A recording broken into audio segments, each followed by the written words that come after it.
control. You're not meant to see what I have seen. I run it hard, you see what I mean.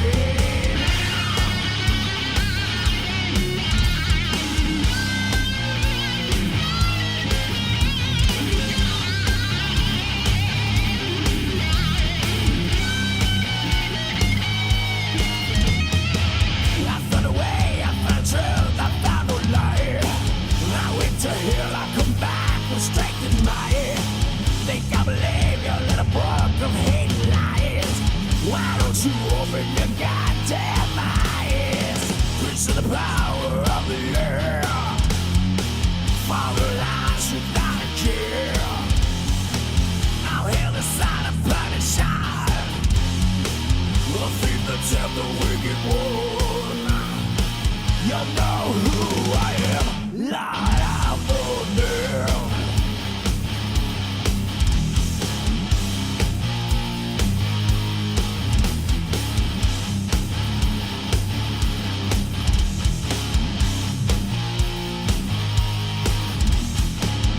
To the ledge, I'll shove you down into the hole. I'm the gatekeeper, the ruler of your soul. You're out of journey, it won't live the tear. Not stop to nowhere, welcome to here. I've been revealed the majesty, the angel of the bottomless pit, ruler of the demon, Simon John, the king of time, the lawless one. You know who I am, Lord of the Damned.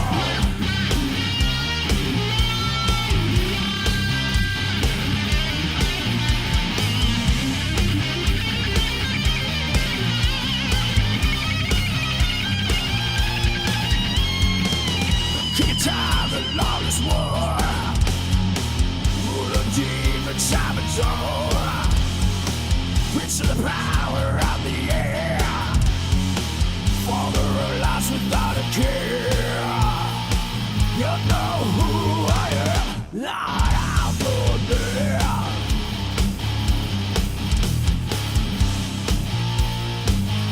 Lord of the Damned.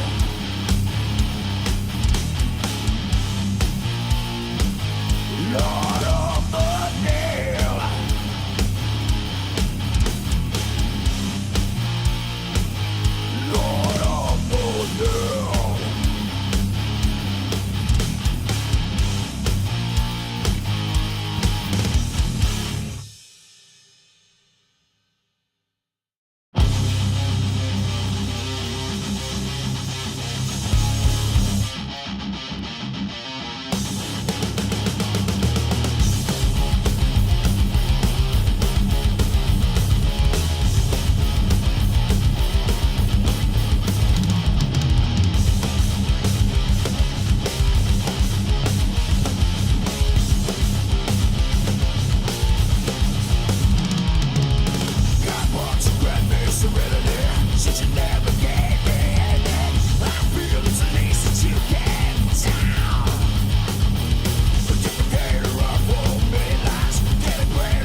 something I don't have anymore. Try to live without knowing what was once before. People thinking that you're stupid, you don't belong. Just another damn misery won't last long. You think life is just a simple breeze. Day by day I struggle, just as you please. The world won't slow down, remind you what you lost. You just gotta keep moving no matter what the cost.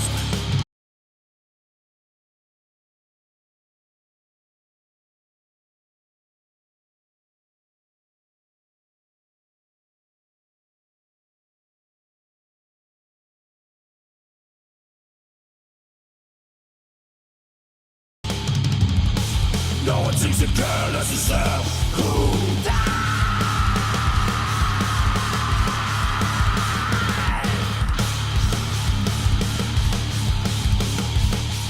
It comes as no surprise.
Ladies and gentlemen, thank you very much for tuning in this evening to your YouTube channel known as TarnationTV.com.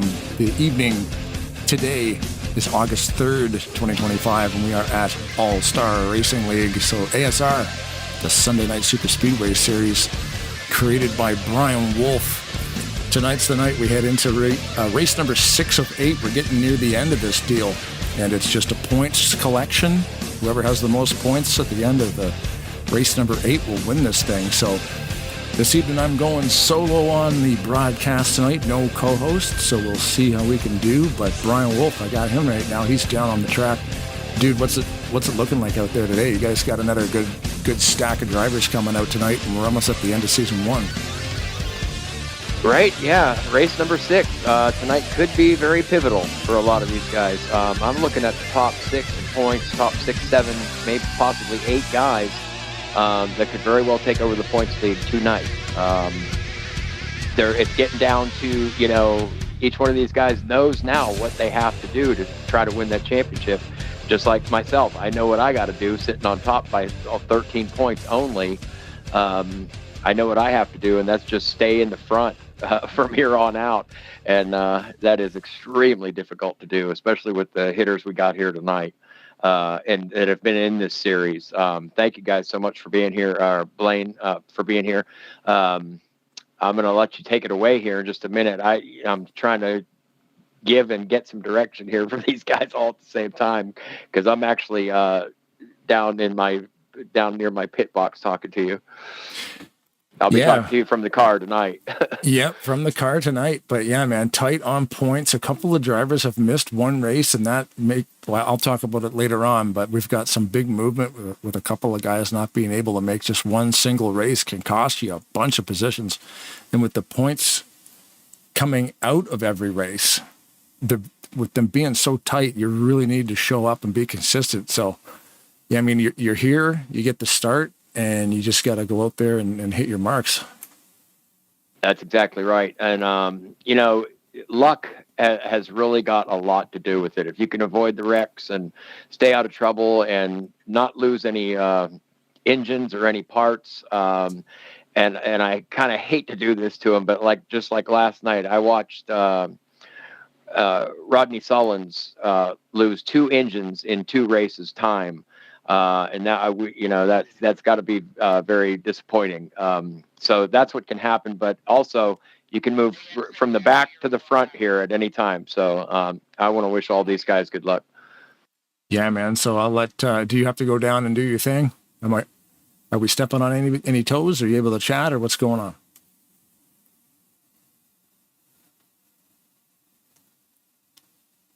I'm sorry, Blaine. I hear everybody else talking to me at the same time. I'm sorry. Well, I'll let you go do what you got to do. If you need to say anything, you can just chime back in if that'll work.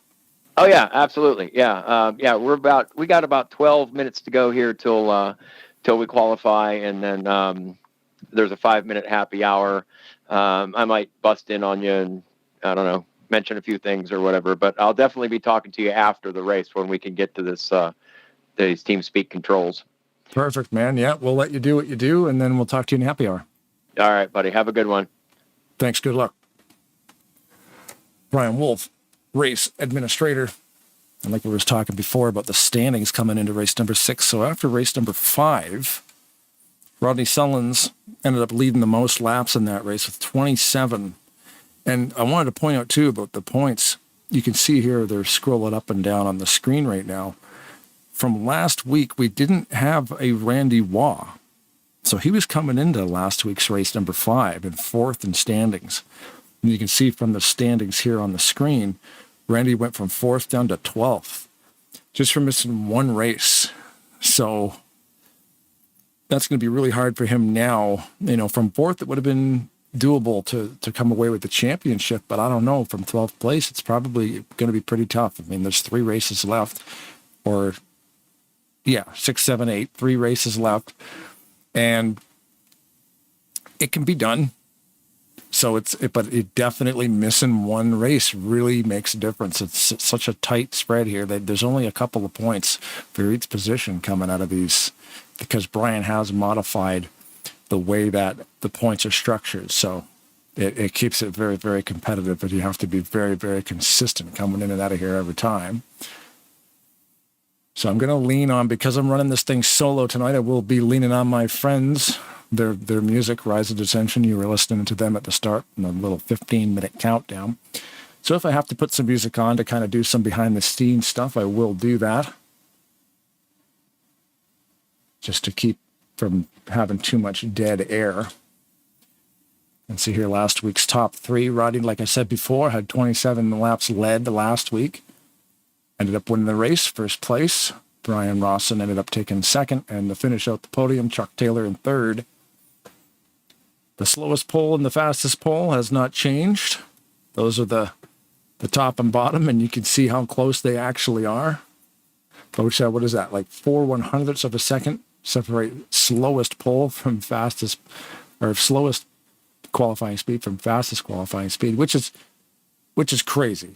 You know, to say the word slowest and it really be that tight. That's what happens here, though. All these guys know how to qualify here. It's crazy. They get into the options. They change their controller settings specifically for qualifying.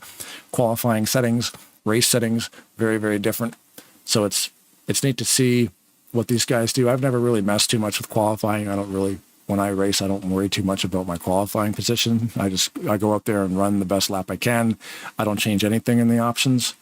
But as you can see there from those times, it can be done. Nate Balser there in race number 2 back on the 6th of July at a 52.432. I'm trying to remember the fastest time at Talladega that I've ever seen. And it's right around that. A 52.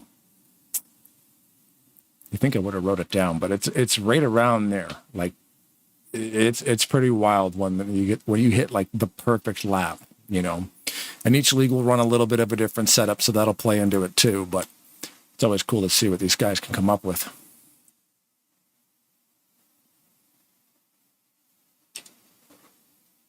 Coming up this week, of course, Maverick. We're back. We basically took July off, except for the one Daytona race, the second weekend there. 5 weeks in July, we only did one at Maverick on Tuesday nights. We go back with them in a couple of days to Rockingham. That'll be a lot of fun. 8:30 p.m. start for them. That's when the broadcast goes live, and then they usually have a green flag around 9 o'clock. So hopefully you can join us there on Tuesday night coming up in a couple of days. Next Sunday, right here, race number 7 of 8 will take place on August 10th. As always, live at 7:30, green flag around 8, somewhere between 8 and 8:10, right here at the ASR Superspeedway Series. The following Sunday after that, the SMO Gaming Simulations. We have the Hawk Tribute. We've been doing that every year for them. SMO will hire Tarnation TV to do their tribute races. They have the special events, pay tribute to some of the fallen drivers that have passed on. So William Hawkins, also known as Hawk, that race is the 17th of August. I cannot remember the time, but it'll be an evening broadcast. And because that Sunday is taken up with the Hawk Tribute, there's an off week here at ASR, but the championship race will come on the 24th of August, again at 7:30, green flag around 8 o'clock, ASR Superspeedway, where you are right now. With that bye week, come back and we see who can win this championship. And that is going to be a fun one. It's going to be tight. It's good. I hope it comes down. It will come down to the last race, 100%. It might even come down to the last few laps to see what happens. It's a mathematical thing going on. I might have to pull in a couple of different broadcasters so we can all start kind of run our own numbers and behind the scenes, because that's always fun to see what can happen when you get out there on that final race with points being so tight and all these guys doing what they do. A lot of regulars here. Right now, we got 20 drivers connected to the server. So another full house. Of course, I'm one of them. Let's see what's going on here. We're just still in practice session right now. There's Brad Otto on the 47. Dennis McCarthy in the 024. ASR Postal in the number 7. There's Dale Shalinsky in the 94. He's going around Palmer in the number 22. As these guys get out here and do some practice laps.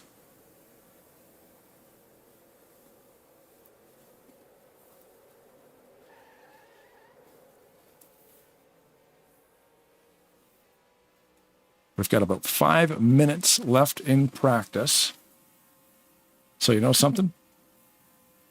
Let's listen to some tunes. Thanks to Rise of Dissension. Support your local music, everybody, because they won't sue you for using their music. As long as it's good music. You can always trust that Tarnation TV will play some good tunes. I understand how I pushed you away. I try to clear my head, but it's still your face I see. I never meant to push you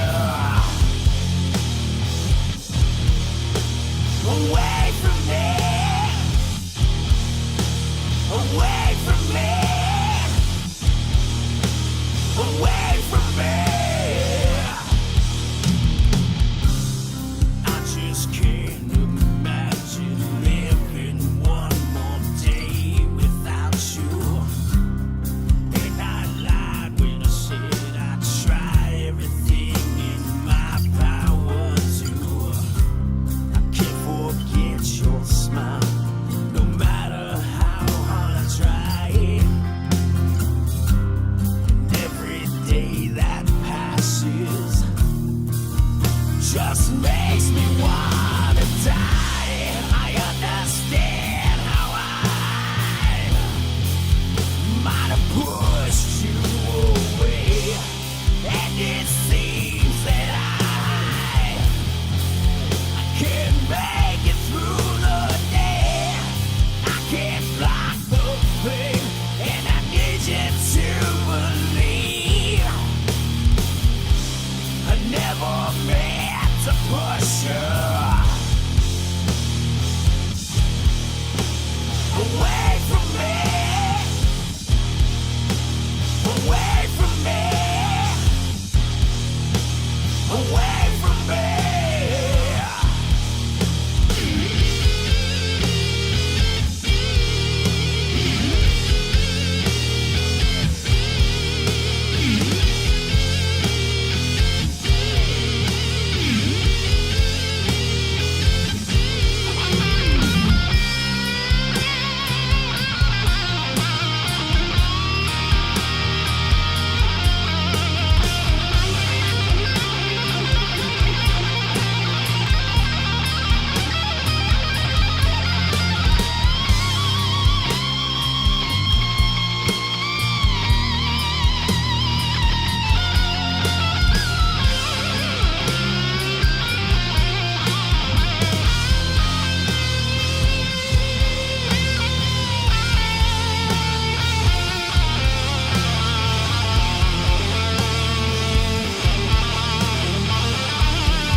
right then. Rise of Ascension, playing some tunes.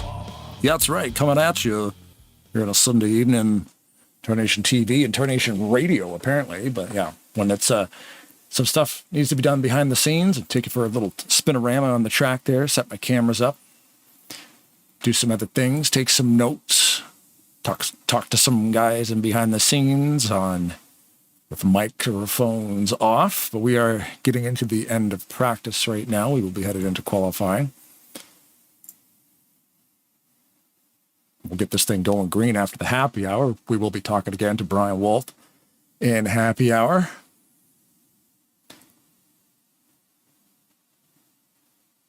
Yeah, it's fun to see how Tarnation TV works. I haven't been racing on the track very much because I've been doing a lot of broadcasting. Then I'll put the broadcast to the side, try to get out on the track again. So it's kind of like you just got to kind of feel it out and see what's going on. But the broadcasted thing is pretty cool. A lot of leagues showing interest in it. Maverick signing us up for their season 5 of their Cup Series was super cool. I never thought that they would come to us for that because they had their guys were doing it. And then, they decided to show up with us. And of course, we're always in cahoots with all the other broadcasters too. Like Tarnation TV does obviously what you're seeing here now. But I mean, I got to give a big shout out to the Joe Toe Network, JTN, FRN, Seth Cole hosted all their NASCAR 2003 broadcasts, getting back into this thing going, wow, people broadcast this too, to your cars. And to see what the other guys do. Blaine, this is Wolf Trackside. You got a copy? I'm sorry to interrupt. Wolf Trackside, go ahead. They're just went into qualifying, so I got about 3 or 4 minutes I can talk to you if you need. I decided to scrub my my qualifying laps. Oh, right on. So yeah, man, you're coming into this thing leading it. Nah, not by much. Like you said, only about 12 points ahead of Chuck T and Mangialardi. So the 1, 2, 3 going into the last race is the same coming into this one, but like you said, super tight, and there's some space there. I mean, I'm looking at the gaps where you've got a 12-point gap, a 17-point gap, a 32-point gap. That is, all these guys are really close to you, right down to Sullins in 8th place. Looks like he's still 40 points away from first. So, I mean, if you have one slip up, and we've got 20 guys on track tonight, you really got to be smooth. Yeah, exactly. Yeah, that's what I was saying before. Each and every one of these guys knows what they have to do. And speaking of these points, I was just informed of another kind of an implication here. Mark Paglia, who's sitting in 4th, only 32 points behind, is not here this evening. So that could, I think he's already received. No, that'll mean 10 points for him as a provisional. But that could really hurt, missing one of these races at the end here, especially if you're as high up as 4th. Well, even last week, like we were looking at it, where Randy Waugh, coming into last week's race number 5, comes into the race as the standings. He was sitting in 4th place, but because he didn't start last week, he went all the way down to 12th. Right. So, and I mean, that can go the other way too. I mean, if you're a guy that's sitting in 12th and you win, and those top, 3, 4 guys or whatever don't have such a good night, I mean, that's a big jump. I think, like you said before, we're going to see some movement in these points here over the next couple of weeks. Yeah, I was kind of comparing from week to week, and then the guys who sort of like, if they miss a race or they crash out early, some major leapfrog action going on where, like, yeah, you're gaining or losing like not a dozen spots, but like, well, look at why, like he lost like 8 spots. Yeah, and that has a ton to do with it. Attendance and consistency will win the championship here. A couple bad races and, a couple bad ones are, beat a couple good ones by a lot. You know what I mean? Right. Yeah. And I've got some stats on some guys where, you've got guys who are dominating, like say you get like a couple of podium finishes, but then you don't show up for a couple of weeks. That doesn't matter to a guy who comes in here and finishes like 6th or 7th every single week. That guy's going to be sitting up in like 4th spot, Exactly. Yeah. And I think that's a cool thing about this. And, putting that together with the mod, the old way of scoring this and putting it together with the mod, and every single one of these guys in here is an icon, of sim racing. So I mean, it's going to be good. It's going to be good. They're just finishing up qualifying. I can hear them all starting to holler. So I'm going to leave you to it, man. All right, man. Yeah, we'll see you on the track. And if you like I said, feel free to chime back in. 10 for it. Yeah, we got 5 minutes there. Perhaps I hope we don't get any yellows, but perhaps we'll talk to you here in just a little bit. I know we'll talk to you after. Awesome, dude. Thanks. Yeah, the yellow flags. I mean, we had in the first race, there was a few. First race, it's always, especially in a brand new league that's starting up, first race is going to be a little iffy just because you've got a bunch of guys from multiple leagues that may not be too familiar with how each other in certain situations do certain things. But first race, we got the bugs out of it. And then it's been some fantastic races ever since. So, I mean, and even last week, everything changed in that last lap. We were like, wow, what just happened? Brian Rawson just went right up to second place because you got guys that are leading the entire race. The 1 week, I think Sullins had the most laps led, but then had an engine failure and obviously had to retire. It wasn't an engine failure. He lost fourth gear, so a transmission failure. And I mean, you need fourth gear here. You can shred second, whatever. You can keep going because at least fourth gear gets you to top speed. But you come in the next week and then he wins. And it's just one of those things where you never know what's going to happen. You could get out on that track and you won't have an engine failure literally for years. And some of these guys race 3, 4, 5 times a week.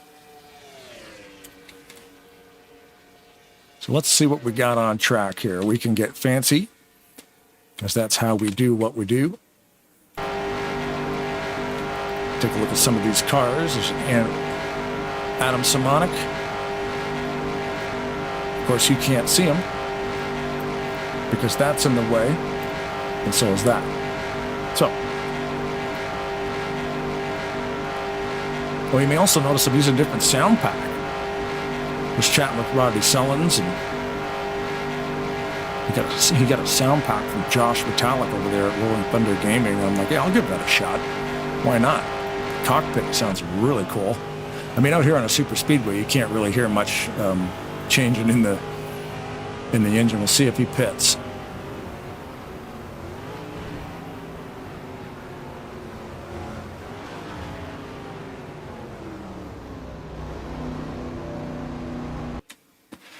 So a little now we're on board with Manager Lardy. We'll listen to him gear up from inside the cockpit. A little bit different. I usually use the Kyle Petty Racing Experience sound pack I've been using for 15, 20 years. And they update it pretty regular. So we're giving this one a shot.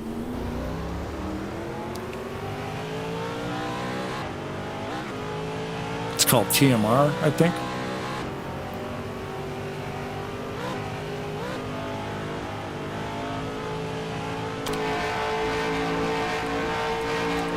But a very, very cool sound pack, very realistic, much like the other ones, but just different, from a different generation and from a different car. So a little bit of a different sound. So yeah, there should be some different noises out here on the track tonight. Anyway, there's Mike Mangialardi in the 029 Napa Auto Parts Ford Thunderbird. Ken Roberts in that Buick. I love how the old Aero 88 mod brings out the old classic paint styles too. That's always very cool looking.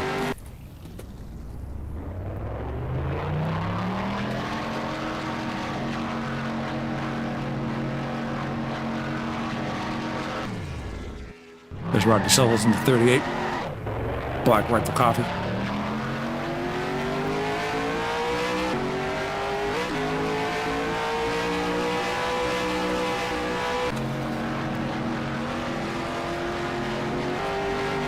Brian Wolf in the 29.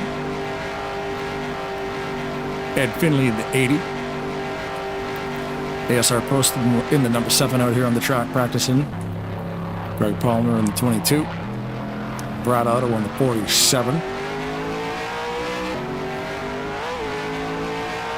Very cool sound pack. I'm a fan of this. Some sound packs are very obnoxious where you end up getting like, they crank the bass too high or something. This is a good one.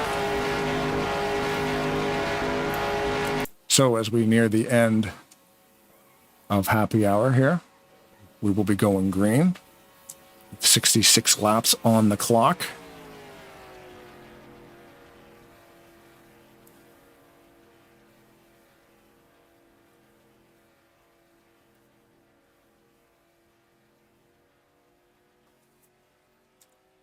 So I'll keep throwing this up there. Broadcasting Mavericks' entire season. Every week a different track over there. So yeah, we get back into it now. We're going to be going back there every single Tuesday.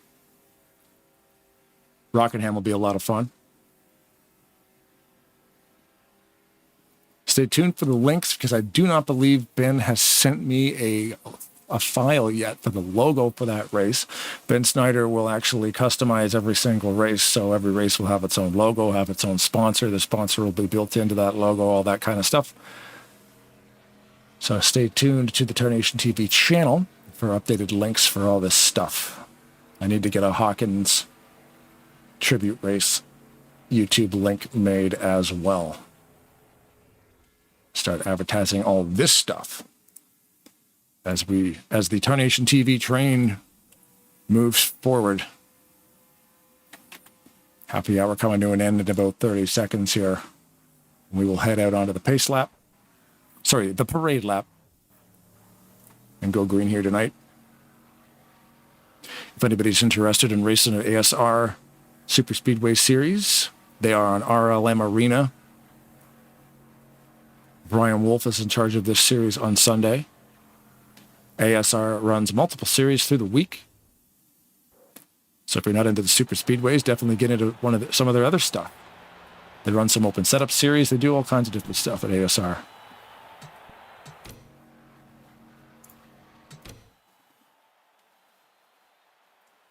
Yeah, I was going to say it should not be a full pace lap.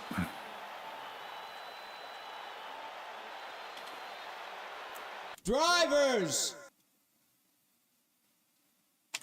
start.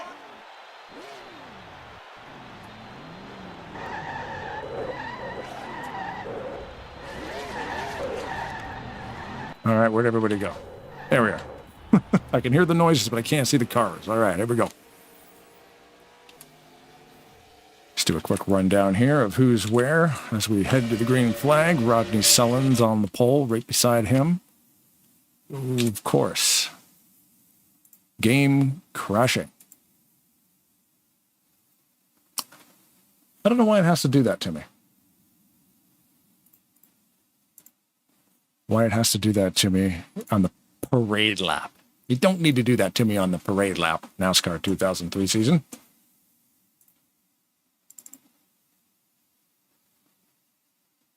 Because now we're going to miss the start of the race, man. Everybody loves the start of the race. Most viewers only tune in for one lap anyway. They just want to see the first one. Now they're not going to get to see it.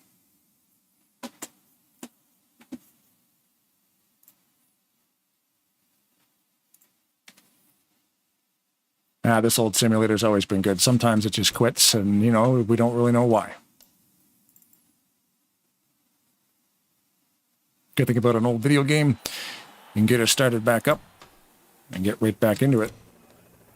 Drivers, to your cars. Fairly quick.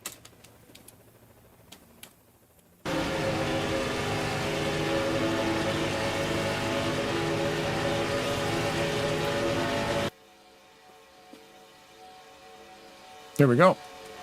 Onto the back straight we go. We just had to omit the first couple corners, and we're back at it. Rodney Sullins, the pole position there. We were saying before he had Wolf right beside him. Wolf's dropped back to about fourth right now. Rodney, Palmer, Wolf, McCarthy, and Finley. And on the low line, it looks like we got Chuck, Postal, and David Chin.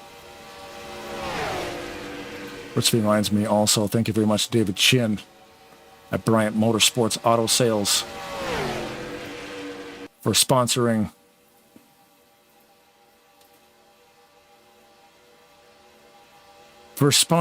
the race, the entire season, sponsored by the 88 of David Chin right there.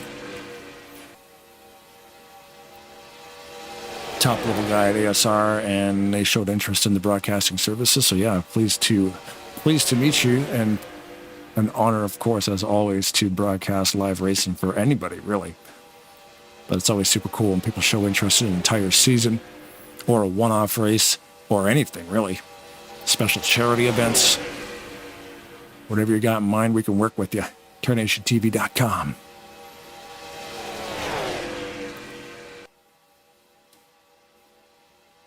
It's going to take some getting used to this brand new sound pack I'm using here.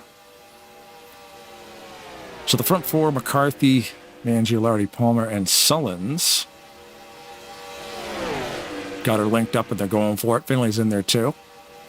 Everybody in behind, you can see they're just sort of trying to form their own line. See if they can catch that front pack. We all know from previous weeks, this version of Talladega is really only a bottom two line. You can get that top line working, but it's one of those deals where you got to have like 6 or 7 cars up there really locked onto each other to make it work. Different versions of the track and combined with the setups underneath the cars lead to very different styles of racing. It's amazing what can happen. If you're looking at the ticker, it says lap 4 of -66. The fun thing about that is once it gets to a 2-digit number on the lap count, it'll shove everything over and the minus sign will be gone. So that's what happens when the game crashes. They'll say lap number 4 of -1. I have to type the 66 on top because the ticker just won't. The ticker fails if you have to reboot it. It has to be connected from the start of the race if it crashes. Anyway, technical stuff. Nobody cares. So far, so good. Everybody's just running in these straight lines. Lap number 5, halfway around.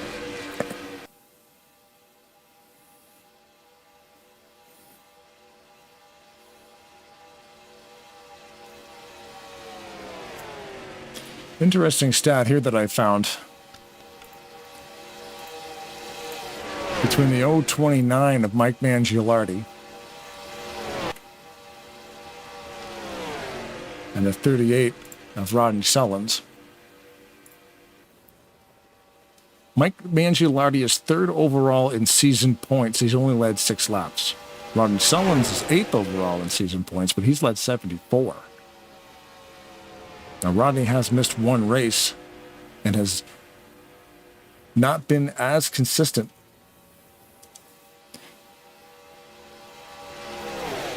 Rodney's average finish is about 10th, where Mangialardi's average finish is about 6th or 7th.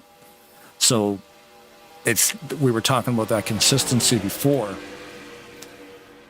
on how just being here. What's going on back there? Who's up in the wall? Auto saved it though. You may lose the draft. I'm gonna load that up, back it up a little bit. Looks like he got pushed out of line.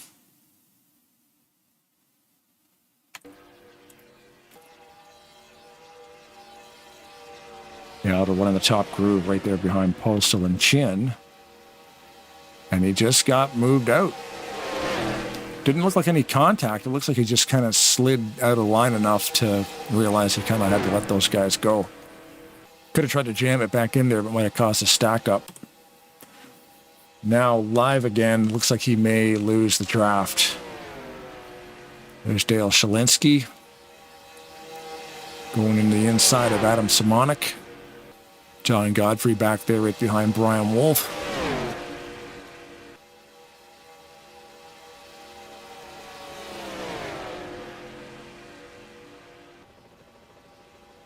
A lot of these guys from different leagues. We got CCR guys out here tonight with Jackson Simonik, the ASR crew of Bergie and Chin and Chuck.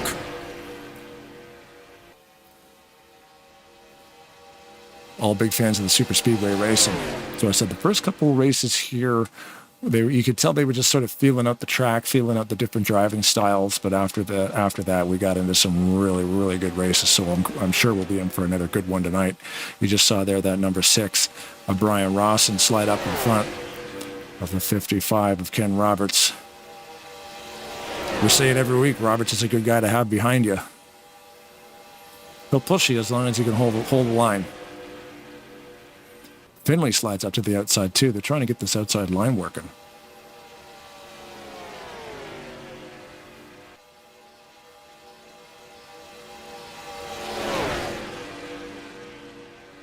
Front of the pack staying consistent with Sullins, Palmer, Mangialardi, and McCarthy. But McCarthy looks like he's bailing on that line now, trying to get a bottom line going. You see from the spectator cam to the back straightaway from the front how much movement actually happens. You reached about 200 mile an hour down that back straightaway, and if you get the right push at the right time, you can make up a ton. Like the whole entire row can kind of just domino affect everybody. It's like almost like a wave will go through the whole field. The first bump has to be a good one, and you got to rely. Oh, little door paint being swapped right there. The 6 and the 34? Yeah, the 34 of Jack's. And we'll see coming out of turn 2 here now which line pulls forward. Yeah, there's some solid bumping there going on that top line. But look at the 024 Dennis McCarthy. Like, he had no push at all. It was just the fact that these guys in front, Sullins, Palmer, and Mangialardi, are just running nose to tail, that he was able to get the suction off those guys without a push, was able to pull ahead. Running a 2x multiplier here, which means everything is multiplied by 2. For instance, if in real life at Talladega you're going to run 2.66 miles around this thing every time, you'd probably get about 40 laps or 35 to 40 laps on a tank of fuel. Multiply that by 2, it'll burn away twice as quick. So we're looking at a fuel window probably around 19 or so. I'm going to say 15 to 20 laps. We'll start seeing some pit stops. That's usually what these guys will end up doing, depending on strategies. You know, everything's different. Every week's different. It looks like the same track. You go around, you drive around. Sometimes there's just something in the air. And a guy that would usually take it right to the limit of lap 19 or 20 might pit a couple laps early just because something just feels different. I change my mind all the time. I usually try to go early because sometimes, little bit of a scrub there. Finley gets to the wall. Able to hold on to it. Now he's going to try to find his way back in line.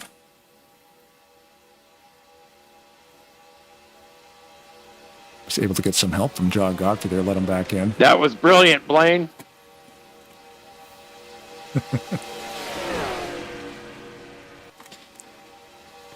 We're locked right on, buddy. You can elaborate if you have time. No, I mean, you know, we talked about this before, man. I'm right in the center of this hornet's nest.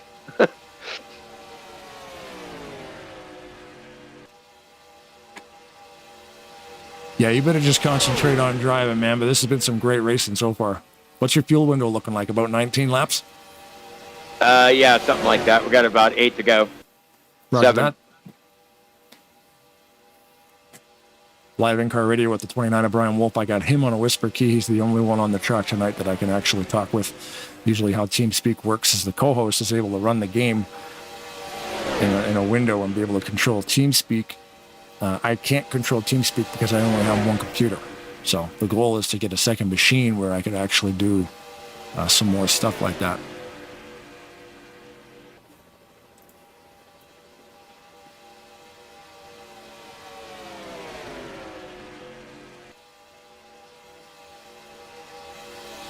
Brian Wolf right there at the line being built in 10th place.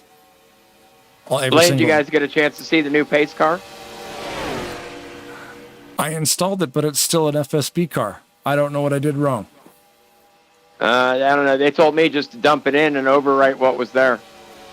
Yeah, that's what I did, and it didn't seem to work, so I'll have to take a look at it. 10-4. It's Yeah, a nice salute to our veterans and in support of our troops. they were done by, was it Finley that did those? Yeah, Ed Finley, number 80. Nice. Yeah, Brian sent me some screenshots. All right, I'm back at it. Brian sent me some screenshots, and the number 80 there, you can see Ed Finley, who designed some new pace cars. For some reason, I overwrote everything, and it didn't work. I think the problem is too there's 4 different ones, and the game will pick a random one every time. So maybe I just missed one, and the random one that it picked was the one that we already had from before. Actually, the game crashed. It might have been different. Nope, still the FSP one. Oh, that's a good one. Where is Otto? He's just coming into turn 1 right now. He lost the draft, as we saw before, and he's just coming onto the back straightaway now. So these guys will probably catch him before pit stop cycle. Now, I wonder if Otto might go in early. These guys are claiming the bottom line now, which they usually do a few laps before they go in, so they're going to hold that yellow now. That line will shift. Whoa, there's some big shift back there, too. We're talking about shifting lanes down below the yellow.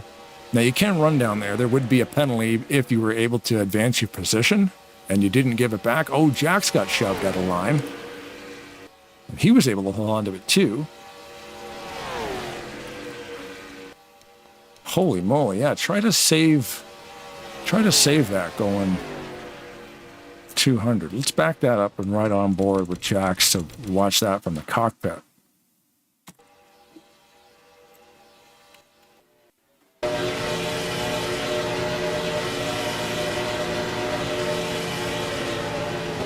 Oh, we actually contacted the outside wall. Lost about 15 to 20 mile an hour on that. Great heads-up play by everyone around him. Just give him a little bit of space and let him back in there. It's early in the race.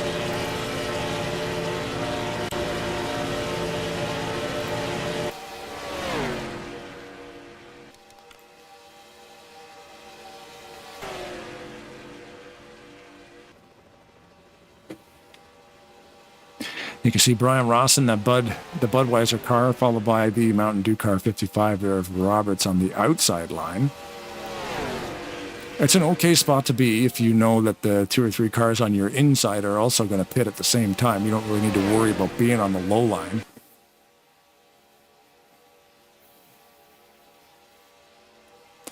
Because if you're going to turn left, you definitely want the people beside you to turn left as well.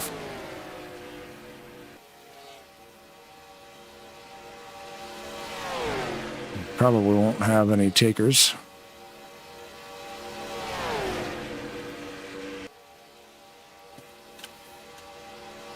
Not that lap. Because the game got reset, I will have to reset my camera drone. But I'm not going to do that now because pit stops are always super cool. And it looks like they are going to catch Otto in the 47 there that went down a lap. Otto will move up and let them go. Yellow flag is out. We'll go back and check to see why.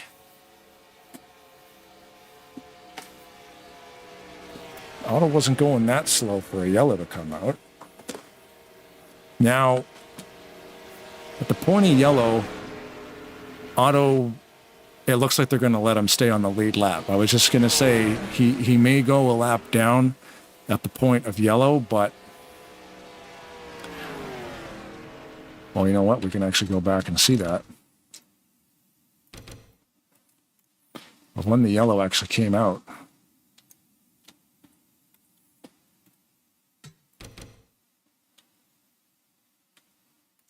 You can see on the wall the yellow flashing lights, so oh no, when the yellow comes out, he is still in front of the lead pack. So that's a good call. Right there, he's still in front, so they let him go around.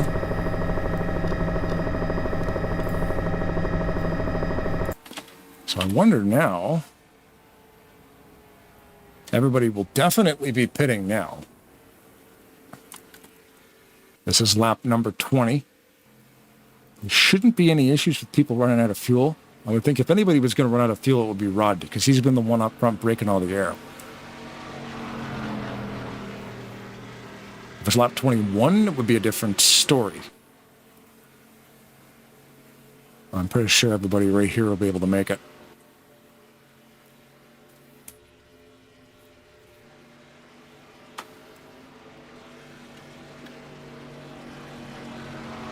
Pit road is open. And I'm 100% sure every single car will come down.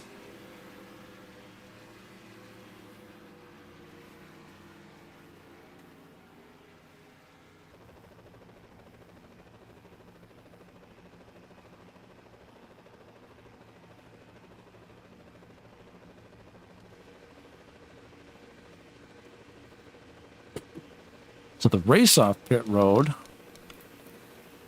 will be the one to watch. Where Rodney led the pack in. Now, depending on tire change strategies and fuel and all that stuff, we'll see if it remains the same. I'm guessing 2 tire change for most of these guys. Rodney, yep, he'll get off there.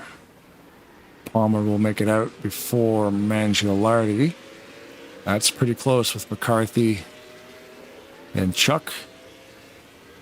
And here comes everybody else. And, I mean, a yellow flag coming out at that point couldn't have been better for Brad Otto. It looks like he actually might have run out of gas.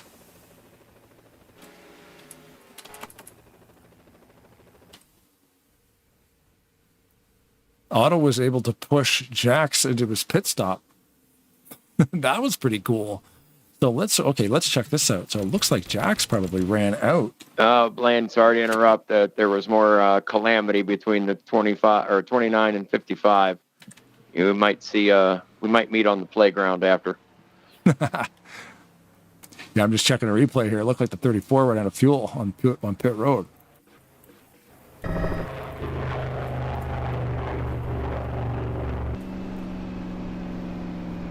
Yeah, he's going 20 mile an hour right here.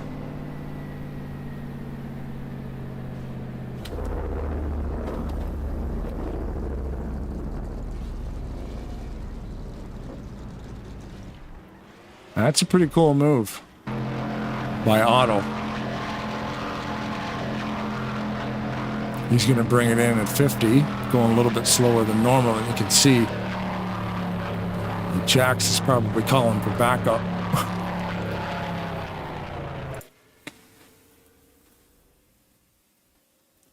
Trying to crawl it into the pit stall.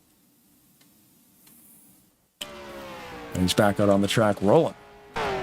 That's cool. Cool sportsmanship right there, ladies and gents. Brian mentioned something about the 55.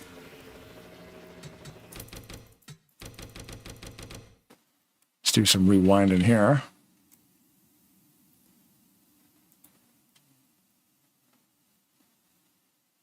Go back in the replay booth. Oh, yeah. Brian Rawson very close to Brian Wolf there. You can see. Oh, yep. Ken did that on purpose. Yep. I don't know. Yeah, there's going to be fisticuffs later.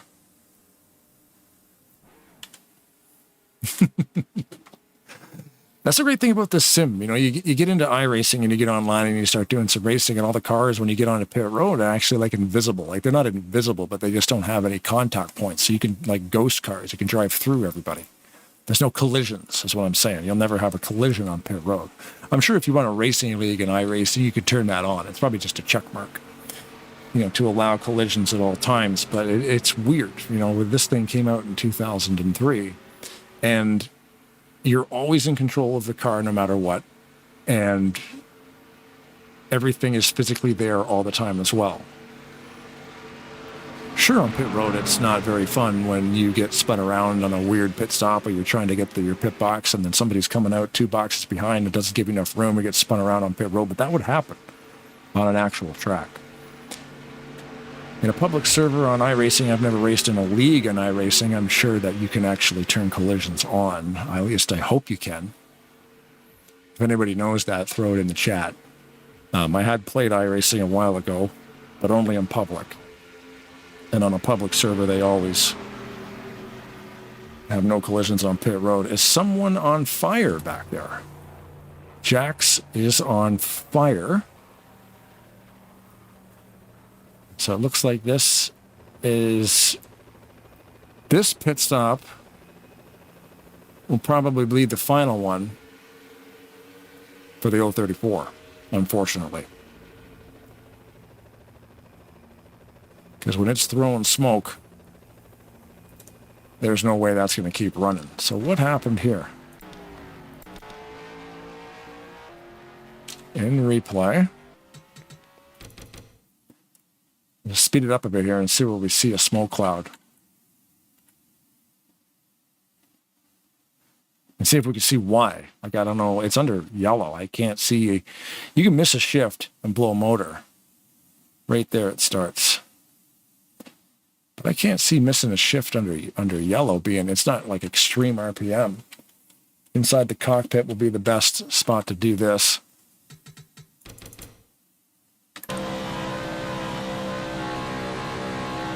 Oh.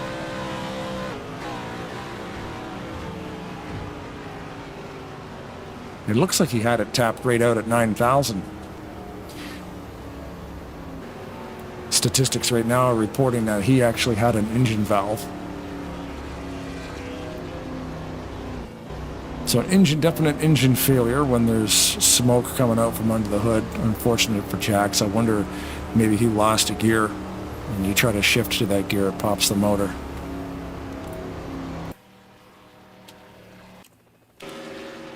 Lights are off on the pace car. The 38 continues to lead. 20 laps led by the 38. Greg Palmer did get 2 laps led there. We missed that lead change.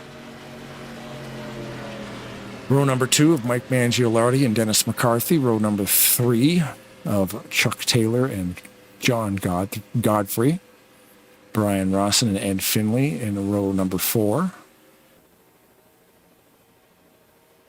Adam Simonik and the 81 of ASR Berge.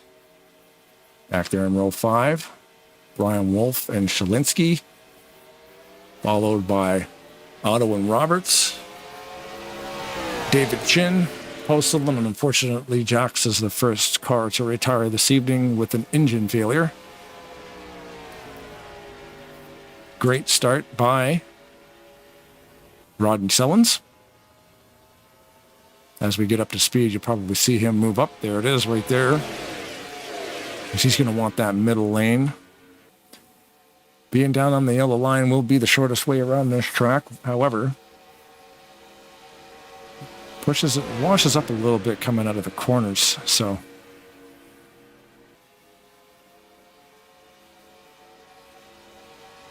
they're going to want to run this middle lane. He's got not a big lead, but there's a lot of space between him and that second place car. Once they get rolling, I'm sure these guys will tighten her up again. Lap number 25 starts right now. As always, thanks to everybody for watching this thing online. Got about a dozen viewers here, a couple dozen hits. It's always cool on a Sunday night. Lots of competition here in the NASCAR 2000. That's why I can't have like a backup co-host on a Sunday.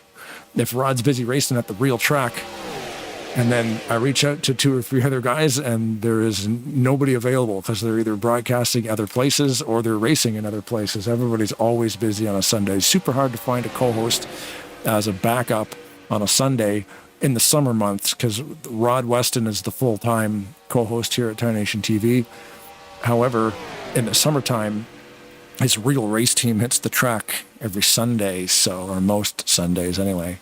And here at ASR, we start early, so he's unable to make it. Anyway, if anybody wants to try co-hosting, send me a message.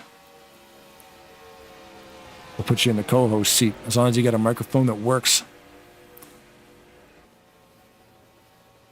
And you don't have any weird tics where you randomly use swear words every 6 seconds. Can't have that happening. But yeah, if you have NASCAR race in 2003 and you don't race on Sundays, it's always worth a shot. Rodney Sullins always expressed interest in co-hosting, especially at Talladega, because it's his hometown track. I don't know where Rodney is tonight. He never got back to me. That's a complete lie. He's leading right now. That's why he did get back to me and said, well, I don't even ask him. I say, are you racing tonight at ASR? He comes back with, yes, I am. And I go, smiley face emoji, and move on, because he's been here every week.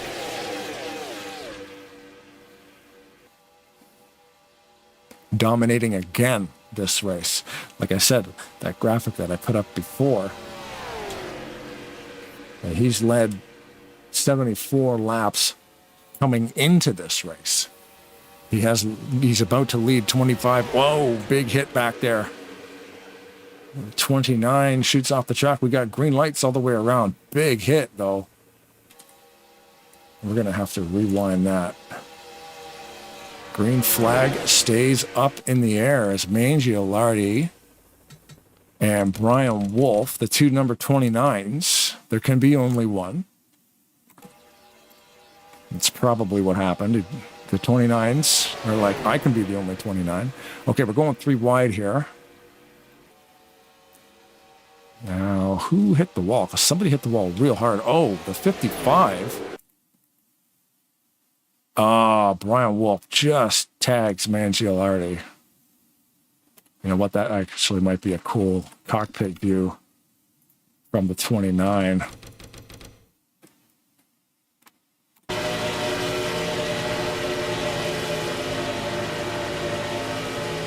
Just right across the nose and just caught him.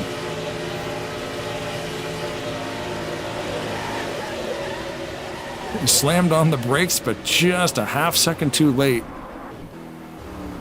Almost kept control of it on the grass. Brian Wolf will lose the draft. Back live again, still under green.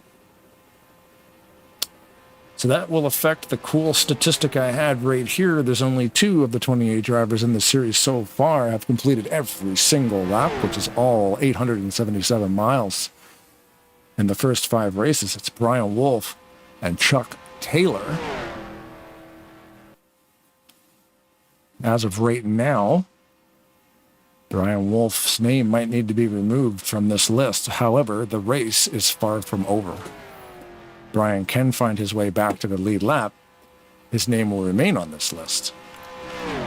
Chuck T in the 18, still on the lead lap, currently in 8th spot. Has not led any laps, but is currently 0.685 seconds behind the leader. Right behind Adam Simonik, and right beside David Chin and Postal on that bottom line. Roberts, even after slamming that wall, is still sitting there in about 8th or 9th spot. Able to keep it up to speed. Look at the side damage on that. I wonder if I can get my cameras working here. Give me 1 second. We got to get a look at that. Just a quick little pause out of the game. As long as the game doesn't crash, we'll be in business. Okay. So, now that we booted up pre-cam, let's take a look at that. Right side damage to that car. Folded it right in. And we can compare it to Simonik to see what that's supposed to look like. It's supposed to be flat, like that. But it's not. And we are showing him, at that point in time, going into that turn, a 199 miles per hour with a crushed door. So he was lucky that actually both wheels must have hit that wall square. Because if he would have hit the front corner of that car, it would have crunched the front end, and the downforce would just be shot. But if you can hit it square, both wheels at the same time, sure, it took damage, but it didn't damage the front of the car, so he was lucky.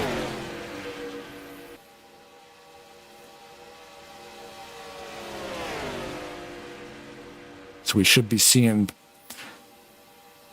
some more pit stops here. I'm thinking around probably between lap 40 and 43, because we did, probably around lap 43, because we did have some yellow flag laps there that'll extend that 19 lap fuel range.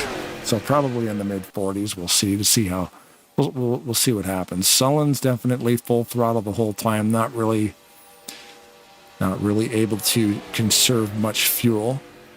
In good company. 3G, Greg Palmer right behind him. Dennis McCarthy has led a massive amount of laps here this season as well, with a win as well.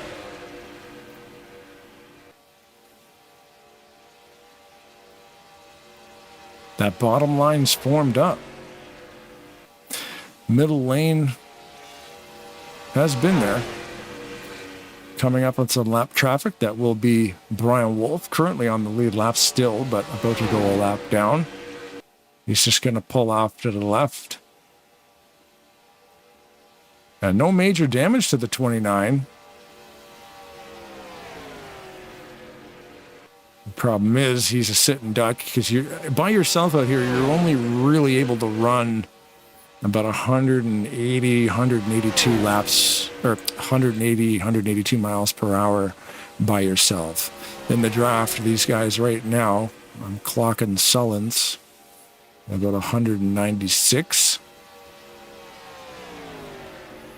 A little bit of a short shoot here to turn one at about 198.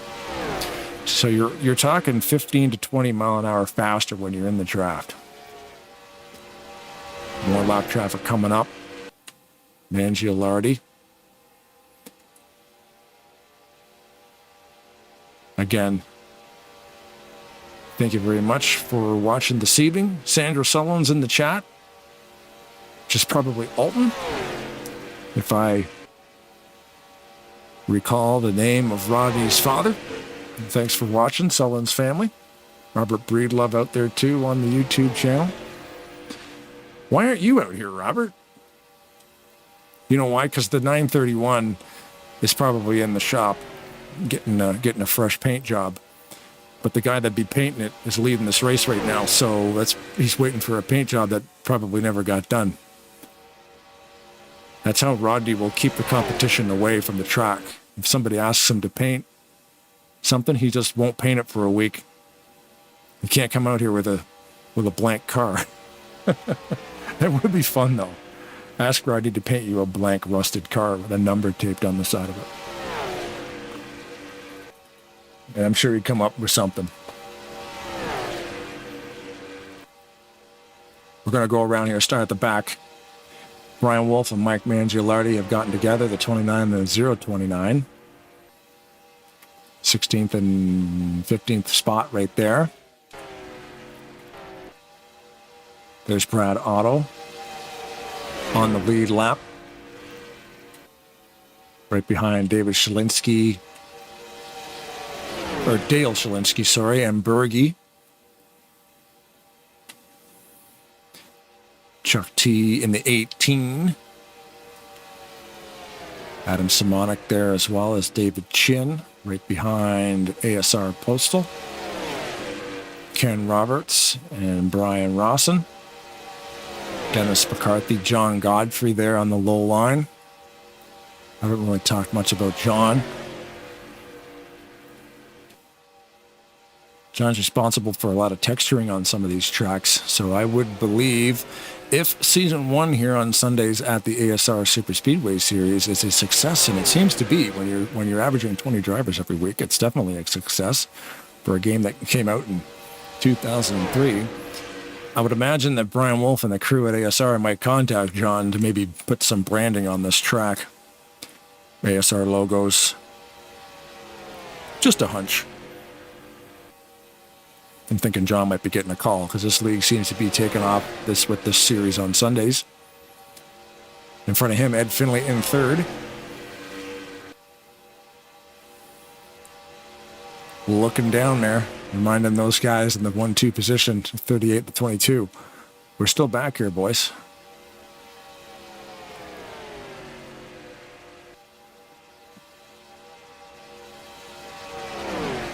I got a text message today out of nowhere from Jeffrey Elliott. He used to run the Talladega Nights Racing League. We used to do a lot of broadcasting for him. He kind of put the game aside for a little while, stopped sim racing for a little bit. I think he broke his steering wheel too, so that doesn't help. But he recently got married, so congratulations to Jeffrey.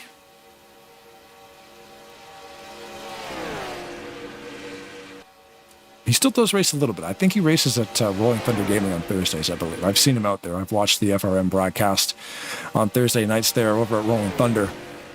And I've seen Jeffrey Elliott qualify for those races. So it's a big turnout over there on Thursdays. See, they usually have to do knockout qualifying. So to be able to make that race, you got to know what you're doing. So he probably replaced his wheel.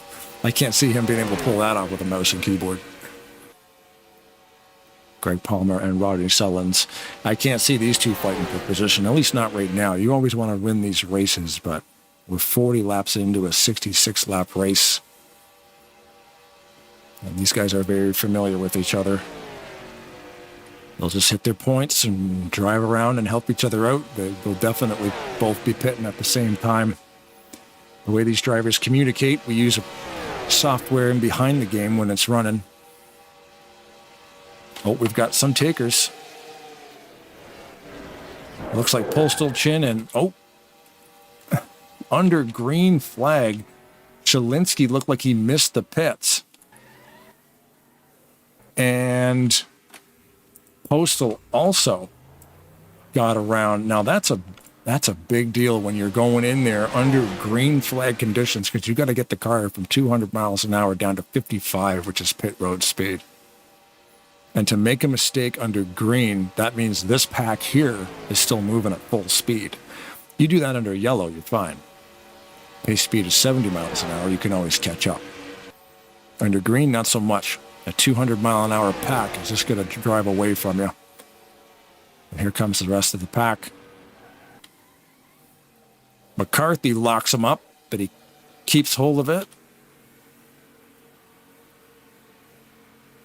Still amazing watching this after all these years.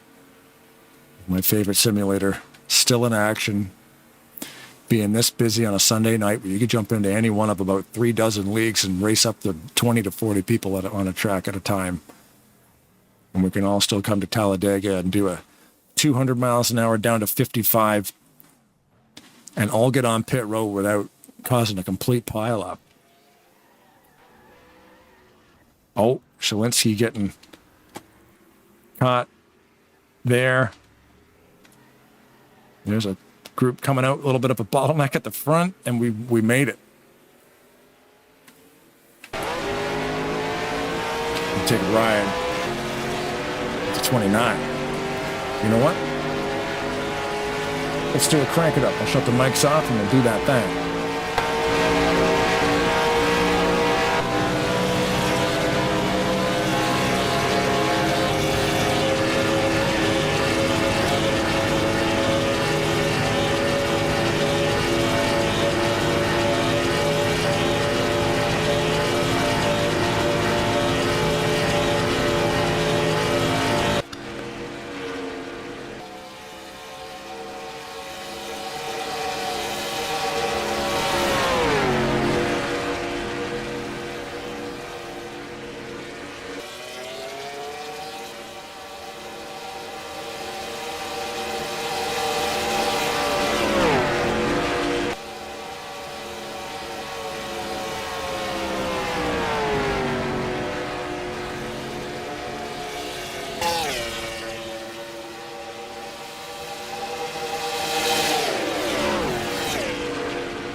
Well, gracious me, we've got a yellow flag. Okay, 1 second. I got to figure out where I was. Let's get on a car here. And we'll get you a replay of what happened. We were riding along board with Mr. Ken. And we heard something happening.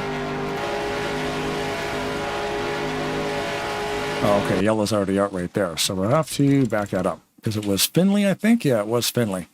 So I don't know what happened to Finley, because Ken had a pretty good run right here. Oh, I see what happened. You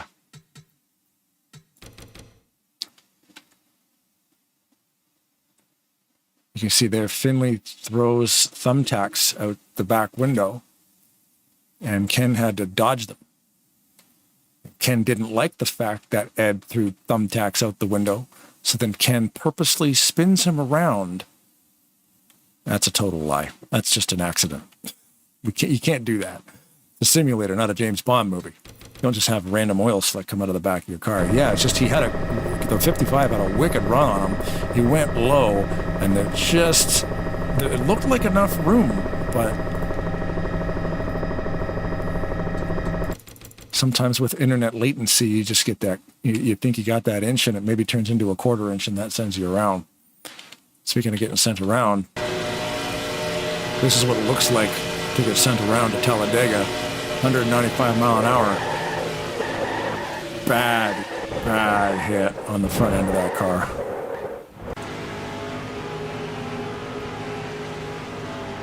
So I'm just thinking there's probably, check to see if front end damage. Yeah, there is front end damage. You should not be able to see up in between there. You can see on a car that, we can flip to a different car here. See how the body style on the 29 is completely tight. And then there's a lot of gaps in the hood. That is not going to be good, especially at a super speedway for Mr. Ed Finley.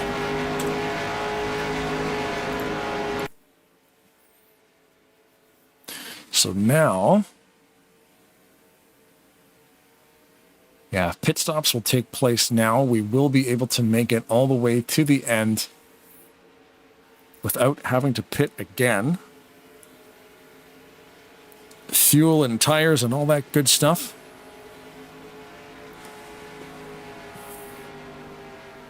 And again, to me in that replay, it looked like there was enough room there. Like they had the white line. You could see the white line between the cars because they basically came into contact right on that white line in the corner. But like I said, sometimes with a little bit of internet lag, you might end up getting, just a shimmy here and a shimmy there, and unfortunately that's what happens. But yeah, some major damage to the front of the car. The side of it doesn't look too bad. Those flames are just the paint job, so the side looks fine, actually. It looks like Ed will stay out. You know what? I know exactly what he's doing. So the reason he's staying out, if anybody's asking, why wouldn't he pit to get the damage fixed? He's going to be off pace anyway. And we do about 3 to 4 laps of caution. So if he stays out right now, he will be the leader. There it is, position number 1, Ed Finley. He will get bonus points for leading a lap. Scoring shows him at, 1 lap led. So he just led that lap, and that is the only lap he needs to lead to get the bonus points. You get bonus points for leading a lap. You get more bonus points for leading the most laps. So even if you lead 1 lap, that's bonus point in your back pocket in race 6 of 8.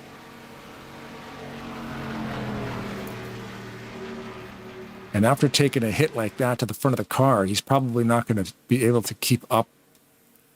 He could stay in the pack, I would imagine. If he's lucky enough to be inside the draft, he'll be fine.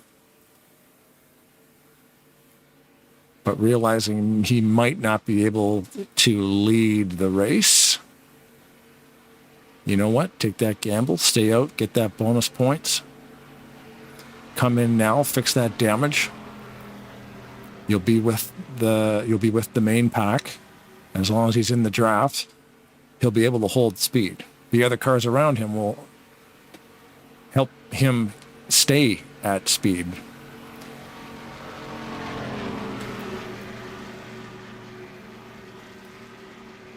He will definitely head to the pits right now. I'm curious if anybody else will. Brian Wolf really did need that caution, and he got it. You can see him up the top there with the number 7 of ASR Postal. Those two cars, once we hit the line here, will drive around and get their lap back and put themselves back on the lead lap.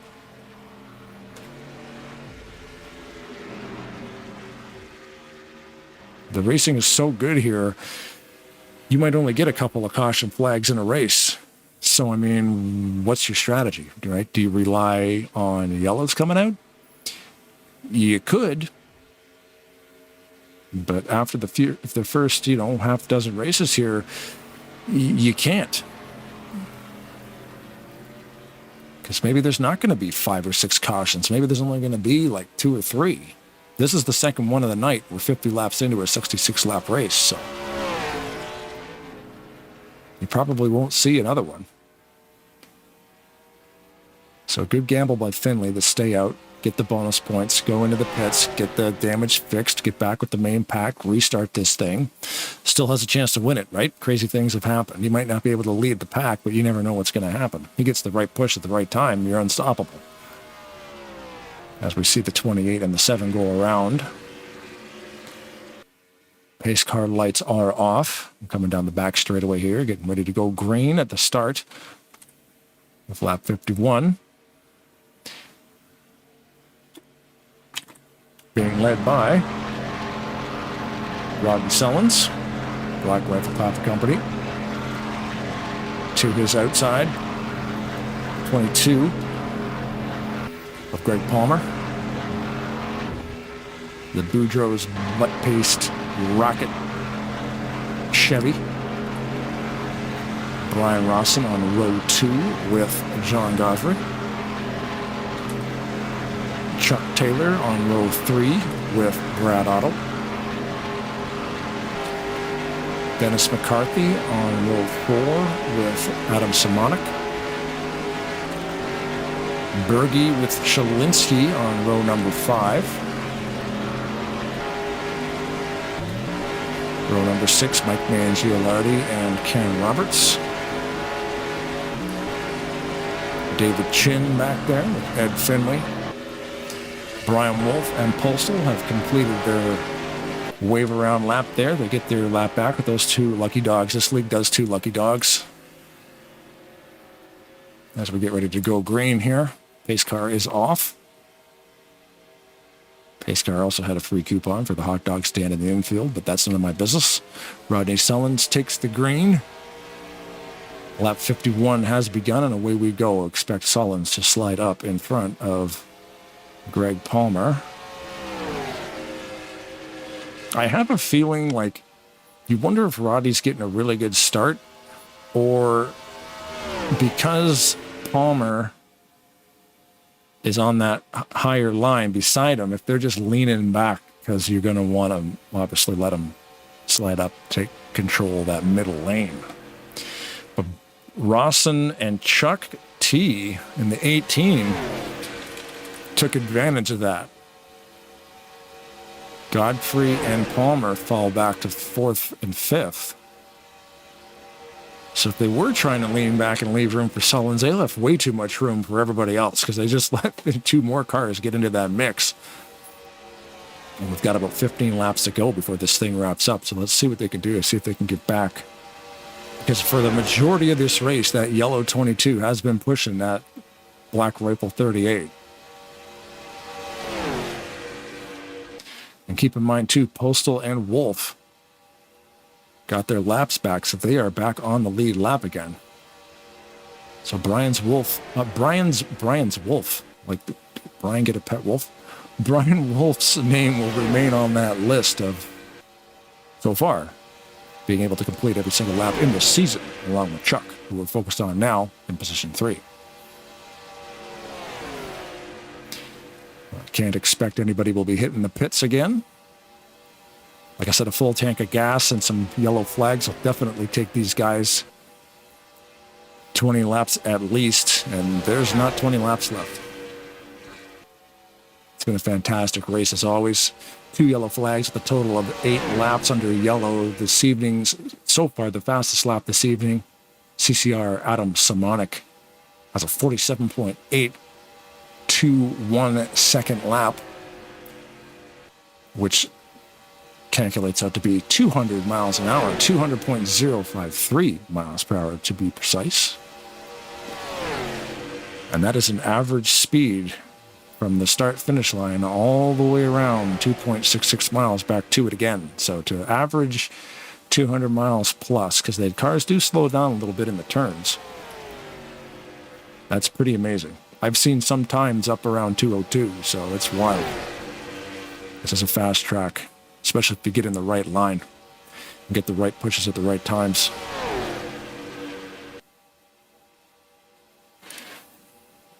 Now, will Rawson and Chuck work together to try to get around a 38?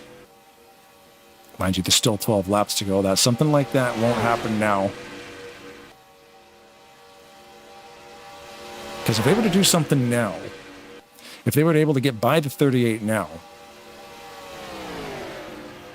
that just gives the 38 time to figure out how to hit them back. You want to plan something like that within the last couple of laps, so there's very little time to mount your counterattack. I don't think Sullins can be worried too much about Rawson and Chuck. He's got that bottom line of Palmer pushing Godfrey to the front.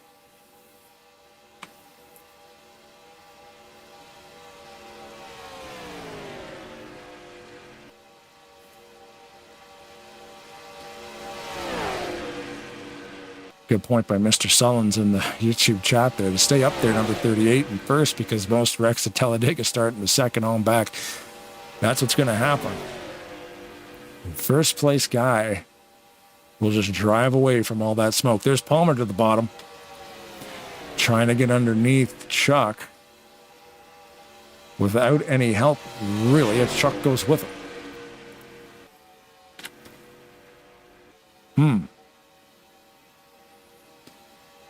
It's an interesting position for the 38. I wonder if he'll switch. You see that push? Gets the 22 right alongside that 18, and he might actually get inside the 6 before he gets to turn 3. Will Sullins come down? There's 10 laps to go. Sullins comes down. Wow, these guys are predictable. But that's teamwork. When you've got a teammate, and that leaves Rawson hanging 2 car lengths short. Which begs the question now, if Chuck clears that high line in the 024, will they get up in front of Rawson and try to, yes, John Godfrey goes for it. And so does Chuck. Oh my goodness. You guys are doing it to me. This camera angle is great, especially the pushing on the back straightaway. It's a fantastic camera angle. And our clips, by the way. This isn't the stock camera pack that comes with the Talladega. I downloaded this camera pack.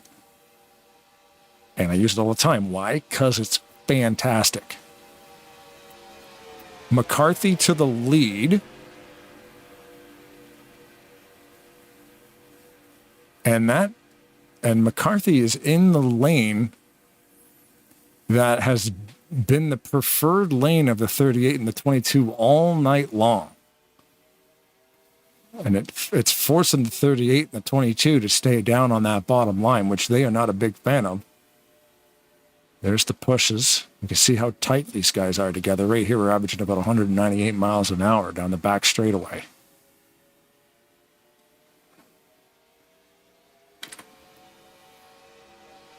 To the front straight we come into the tri-oval, if you want to call it the tri-oval. Anybody going to pit? Nope. They are right on top of each other. You could see no Not a whole lot of space between the doors right there.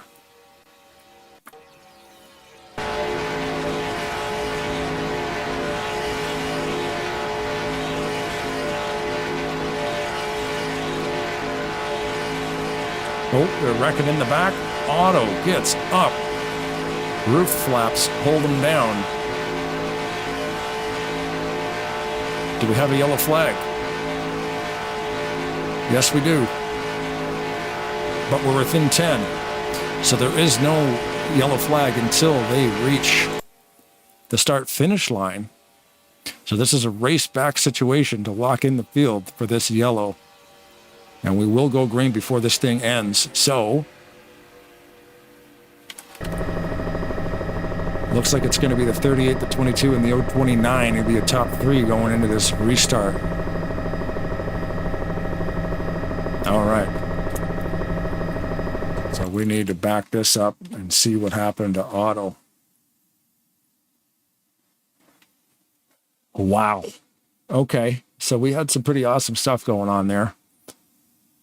The camera angle I took, it was good timing. I didn't know that was going to happen, by the way, just in case you're wondering if it's rigged. No, I did not know that was going to happen. That was a fantastic camera angle to watch that 47 almost get lifted off the track. Now, the physics in this thing are very realistic. That's why here we are 22 years later, and people still play this game. You know, the Aero 88 cars are heavy cars, so it didn't get up in the air. If this was Cup physics, that car might have actually flipped. But because we're running the Aero 88 and the physics package is actually the truck physics, which makes the vehicles heavier, and it makes it so we don't have to use restrictor plates on super speedways.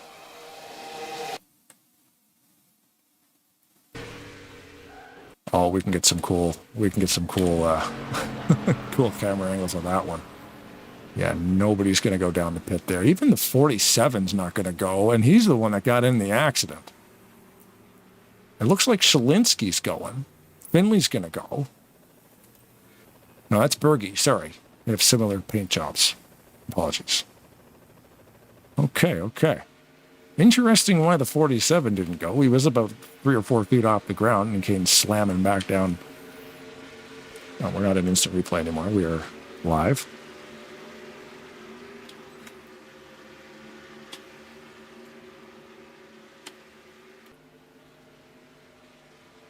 But yeah, the physics pack, we run the Craftsman Truck Series physics on super speedways because they are, the vehicles are a little bit slower and a little bit heavier and a little bit bulkier. So the draft is a little bit more amplified. The speeds aren't insane, and we don't need to run restrictor plates. If you ran Cup physics here, cars would be a little bit lighter, but they're way more powerful, I believe. And the speeds without a restrictor plate would be up around 220 to 230 miles an hour in the draft, I think, which is uncontrollable. You could still get around the track. You would just have to actually slow down for the turns, which isn't fun. The Craftsman Truck Series physics actually simulates restrictor plates a little bit better. Keeps the pack together, but you're able to use the full the full tachometer, right up to the 9,000 red line. Or if it's a restrictor plate in the Cup series, or the Cup physics restrictor plate would start I think it's 7,000. The tack maxes out at 7,000, so totally different style of racing, though. There's leagues that do it. Craftsman Truck Physics, obviously a big favorite. But nothing's saying that you can't do it. Sullen's in the chat again. These drivers are fixing to do the Dega white knuckle drive, and this finish, we will definitely go green. We've got more guys taken to the pits. What's going on here? Oh, I see. The 47 is definitely going to pit. He just waited. That makes sense. He has to have damage. That the car came off the track. And he'll get right side tires.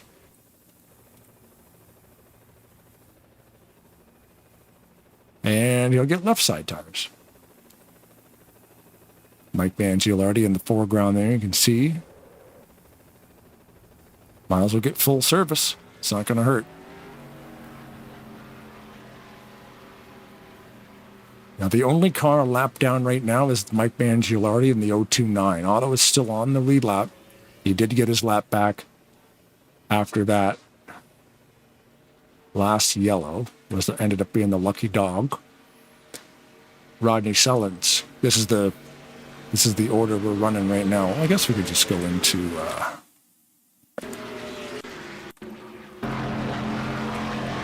just do this again. We've got another lap before we go green, so check out the running order as of right now. We've got Sullins and Palmer. Mike Mangialardi there, you can see that 29. He's going to be the lucky dog, so he will be back on the lead lap. So we've got Sullins beside the 22, Mike Mangialardi, Dennis McCarthy, Ken Roberts, John Godfrey, Brian Lawson, David Chin, Brian Wolf. We shut the engine off. Chuck T. There it is. Dale Shalinski, Adam Simonik, ASR Postal, ASR Racing, N2K3.net, just in case you were wondering what the website was for ASR. There it is written on the hood of the 7. ASR Berge in the 81, followed by the 80 of Ed Finley. And at the back, we got Brad Otto.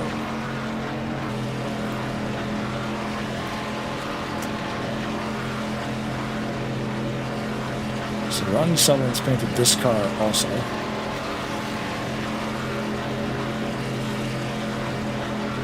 That's what Greg Palmer looks like. Just in case you guys are wondering, Greg Palmer does not have legs. Or a steering wheel, actually. He's a pretty good driver. He doesn't need a steering wheel.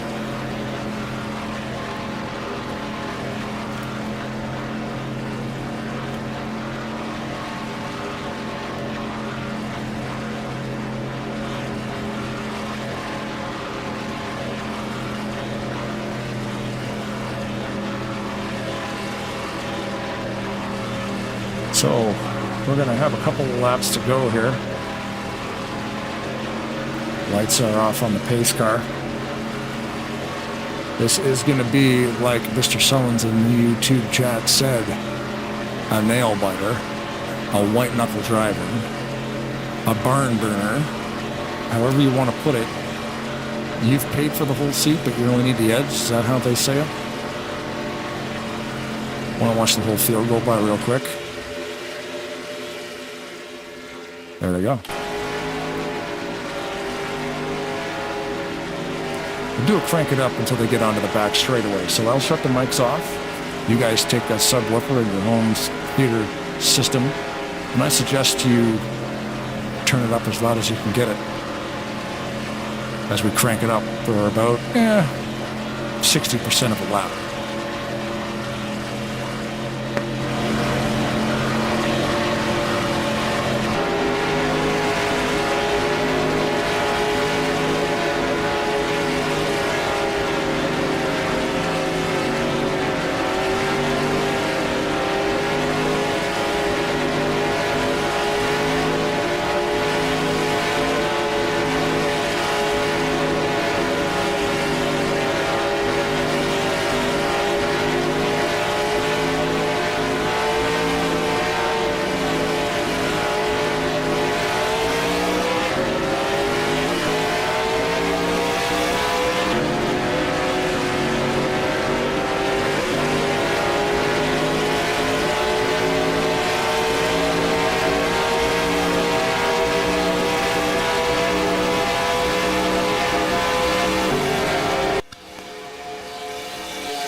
Man, I'm a big fan of those low, high angle, like those low angle camera angles. Anyhow, here we go. We're coming up to the white flag here. This will be when they hit the stripe, the white flag will be up, which will signify the final lap. So we're a lap and a half away from the finish of this thing. Sullen's in front, kind of in between lines right now, looking for his buddy Greg Palmer. McCarthy on that high line, being pushed by John Godfrey, Brian Rawson, and Brian Wolf, Adam Simonic, and Brad Otto on that top line. If they can get this line moving. White flag in the air. We've got some cars. Reckon looks like Rawson and Godfrey are involved in that. That will not matter. This is the last lap, so they will be going right to the finish. Palmer bailing on Rodney Sullins. Where's Ken Roberts going to go? Is he going to stick with Rodney? Is he going to stick with Palmer? Oh, wow. Okay, so Palmer bailed on Rodney, and Ken said, I'll go with you. I'll go with you, Greg. McCarthy around. Greg bailed on Rodney, and then Ken bailed on Greg, and they will push Rodney to the win. Wow. And big bad luck for McCarthy back there. Got spun around coming out of that final turn. Where's he going to end up? 11th. Not good for him. Well then, fantastic as always. Like I say, nail biter. If Roberts would have went with Palmer, they would have got Sullins, because everybody would have went that way, I think. You never know. You never know. You got friends all the way to the end.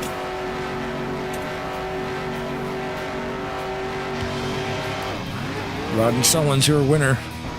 Race number 6 at the All-Star Racing League, the Superspeedway Sunday Series. So it's the ASR SSSS. All-Star Racing Sunday Night Superspeedway Series. Yeah, that's a mouthful. But congratulations to the 38. What a race. Let's put the winning screen up here. Where is it?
Awesome. Well, we'll see you in a couple of minutes here in the winner's circle. We got to get this thing all figured out here. So bear with me as we save some replays. And while we're waiting, hey, why not, right? Rise of Ascension. Take it away, guys. Play some heavy metal music for the lads in the YouTube chat. I used to love your perfect face, your perfect body, right down to that perfect behind. I only wish you'd been equipped with a perfect goddamn mind. You don't mind, you stupid playing dormant, and sick and tired of being unimportant. It's time to prove that you don't need anyone. I hope you're happy as I think that you be cool now. Bitch, you be cool.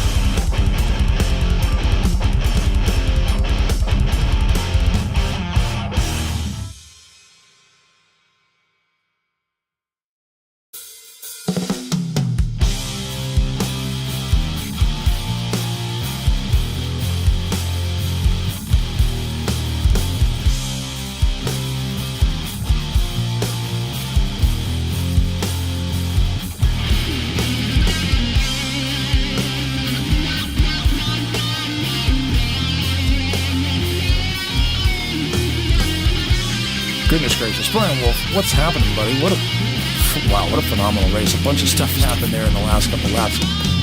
Had me flabbergasted. That was crazy. We were all kind of congratulating Rodney there because of his heartache he had last night. I was kind of glad to see him kind of redeem himself and, give a shot in the arm to that guy because he had some really bad luck last night over at another league. And he blew a couple engines yesterday, eh? In both races, yeah. He got 2 pole positions and blew both engines in both races over there at PRL last night. But anyway, we're glad to see him win tonight. Especially in this group of guys. Jeez, oh man, it's not easy to do. But I'm going to go ahead and bring down your third place guy for now. We got to look at some reviews, but unofficially, your third place guy was Chuck Taylor. Chuck, yep. Good evening, gentlemen. Chuck. How are y'all this evening? Let me turn the music down here. Oh yeah, man, what a wild race we were watching. I mean, like obviously I was watching, but the whole night. You kind of think one thing's going to happen. It comes down to the last couple laps, and that's all out the window every single time. I don't know how I don't remember that. But yeah, I tell you, it was different. Some long green flag runs, a lot of good driving. There was a lot of wrecks that just didn't happen. yeah, that's the thing. When I noticed early on, that's exactly the best way to put it. A lot of wrecks that didn't happen because the guys were able to save it.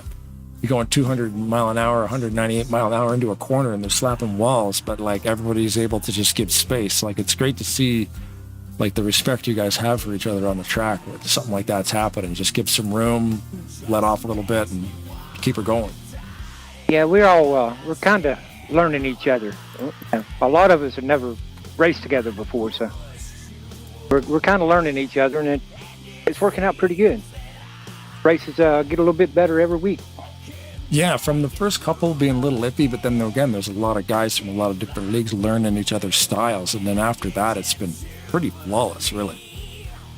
Yeah, we almost had one green flag pit stop, and then did have a green flag pit stop, so that's pretty good.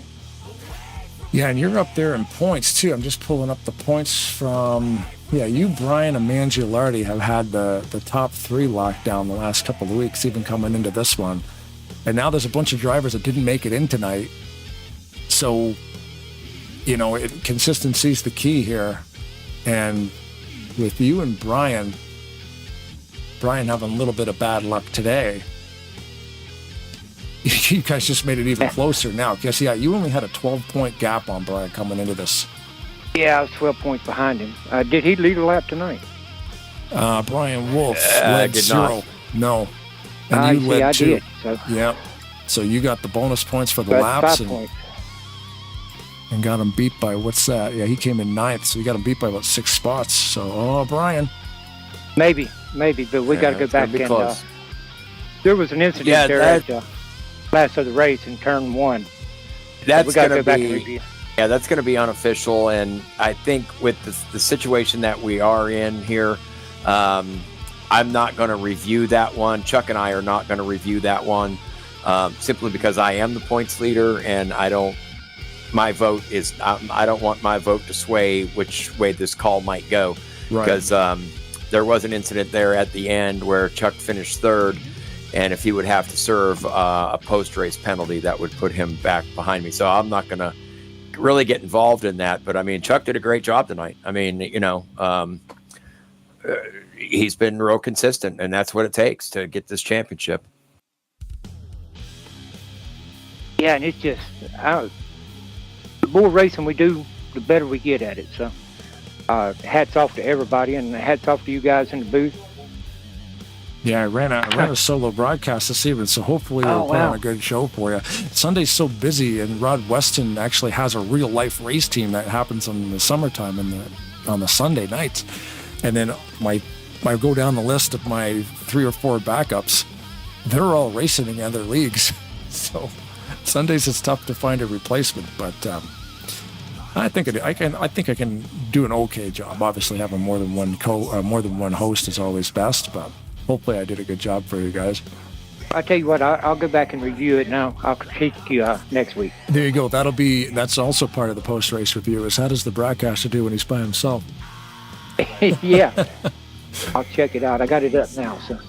Awesome, man. Yeah. Did you have any shout-outs you got to give before we start moving up the podium here? Brian has the luck of the Irish or something.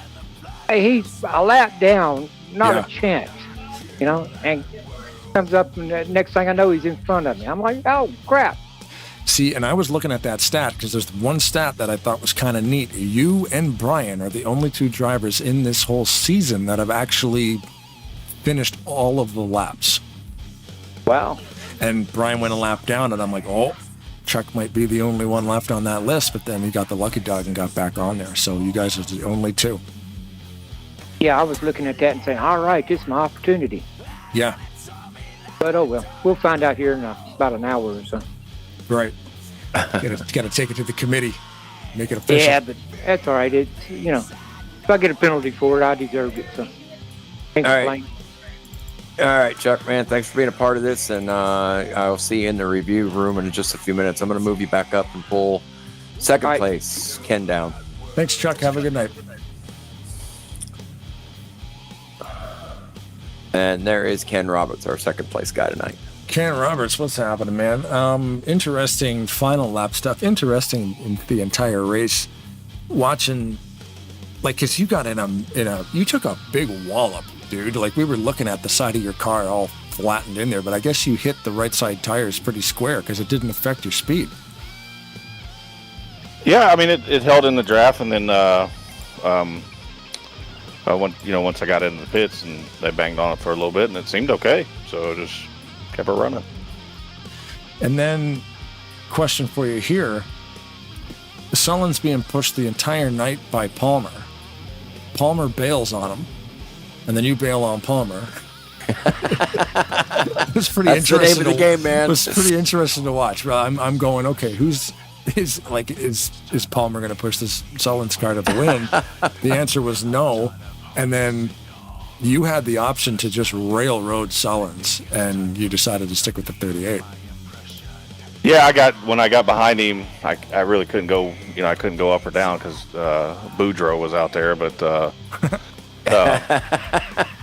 yeah, I mean, just looking to gain points. We're getting down to the nitty gritty, or like my buddy Causey says, it's getting nut cutting time. So, just want to get as many points as I can. So that was the call then? Just to you could gain, instead of maybe finishing third, you could finish second. Yeah, really, just another point. Yeah, really. Okay, that's a good call then. Yeah, I never thought of that. I tried to make it a lot more entertaining, I guess, than it actually was. It's strictly for points. I was thinking, no, this is drama. Nah, it's just for points. That makes sense too, though, coming down to 2 races to go. Oh, don't get me wrong. If 38 if he'd have left me a sliver, I'd have took it. Yeah. Oh yeah. You guys, you're always buddies until that final lap. And you're like, yeah. I've known Rodney 20 plus years. He's not going to leave me nothing. No. And vice versa. You wouldn't. You do the same to him. So that's a good little race respect thing. Yeah. Oh yeah. I was just telling him, Ken, also, and by the way, good job tonight, man. That was a fun race. Watching you guys from where I was pretty fun. But I was telling Blaine to tell you this. I was telling Rodney during the race. I said, hey, these 1988 motors were sure built a lot better than the ones you had last night. And he said, oh man, you just jinxed me, you know what I mean? So after he won the race, he come back and said I was off the hook. Yeah, that was the weirdest thing. I've raced this game a long time. I've never seen just the same driver blow up twice in two races like that. In a row. Yeah, in a row. That was crazy. And he got both pole positions too. That's what struck me. He got both poles in both races and then blew both the motors. I think something's fishy there. Yeah, that's pretty well, yeah, because you could go months without having an issue, and then he gets them both in the same night in separate races. I'm sure he'll talk about it when he gets in here. Yeah. I don't remember who said it. Somebody said it last night. They said, him having his two motors blown like that, he's probably good for the next 10,000 years. Yeah. 10,000 laps at least. Yeah. Yeah. But yeah, you being sixth in the points coming in tonight, Ken, that was a big night for you. We kind of called Chuck Taylor's unofficial for now. I think we need to look at that before we, but unofficially we gave him the third spot interview. So we'll see what happens after the review. Yeah, and that's the same on the broadcast. I always have the results up, but it says unofficial results because you guys still got to look at it, right? So, as of right now, Chuck's third, but we're thinking, maybe not, pending review. Yeah, it was behind me, but I didn't really see exactly what happened. But yeah, Joe Chuck, man, he's a pretty good racer. I enjoy racing around him, and I'm new to him, so new to me or whatever. But he seems like a pretty good aggressive guy. So. It should be fun. He'll fit right in here. Yeah. No, I mean, you guys got a great crew of people. Brand new series, brand new, group of dudes like this coming out on a Sunday night here. And it's working good, man. Firing on all cylinders, as they say, I guess, if we can use an engine pun. Jeez, oh, man. Save it for Rodney. Okay, yeah. Save the silly jokes for that guy. Awesome, man. There's too many. That one almost got by me. Yeah, man, we'll move up to Rodney there, Ken, if you want to. We'll give you the floor and do your thing. Yeah, just thanks for you guys broadcasting, Brian and the ASR guys for putting this on. It's a great little series. It's a little diamond in the rough, a little gem. So. And congratulations to Rodney on his win. I know he probably needs that little pick me up after Saturday, all the bad luck he's had. So, but yeah, that's about it. And we'll see you guys next week. Appreciate you. Thanks, Ken. Have a good night, bud. Thank you, Ken. See you guys. Yeah, Rodney. So I guess a couple of motors blew up on you yesterday, but I mean, you come here the last 2 weeks and win these things. Well, I get by with a little help from my friends. Speaking of which, totally bailed on you on that last lap, but I guess he wouldn't expect much less from Palmer, right? He's gonna push you the whole way. You led 60 laps tonight. I think it was 60, wasn't it? Yeah, 60 laps tonight.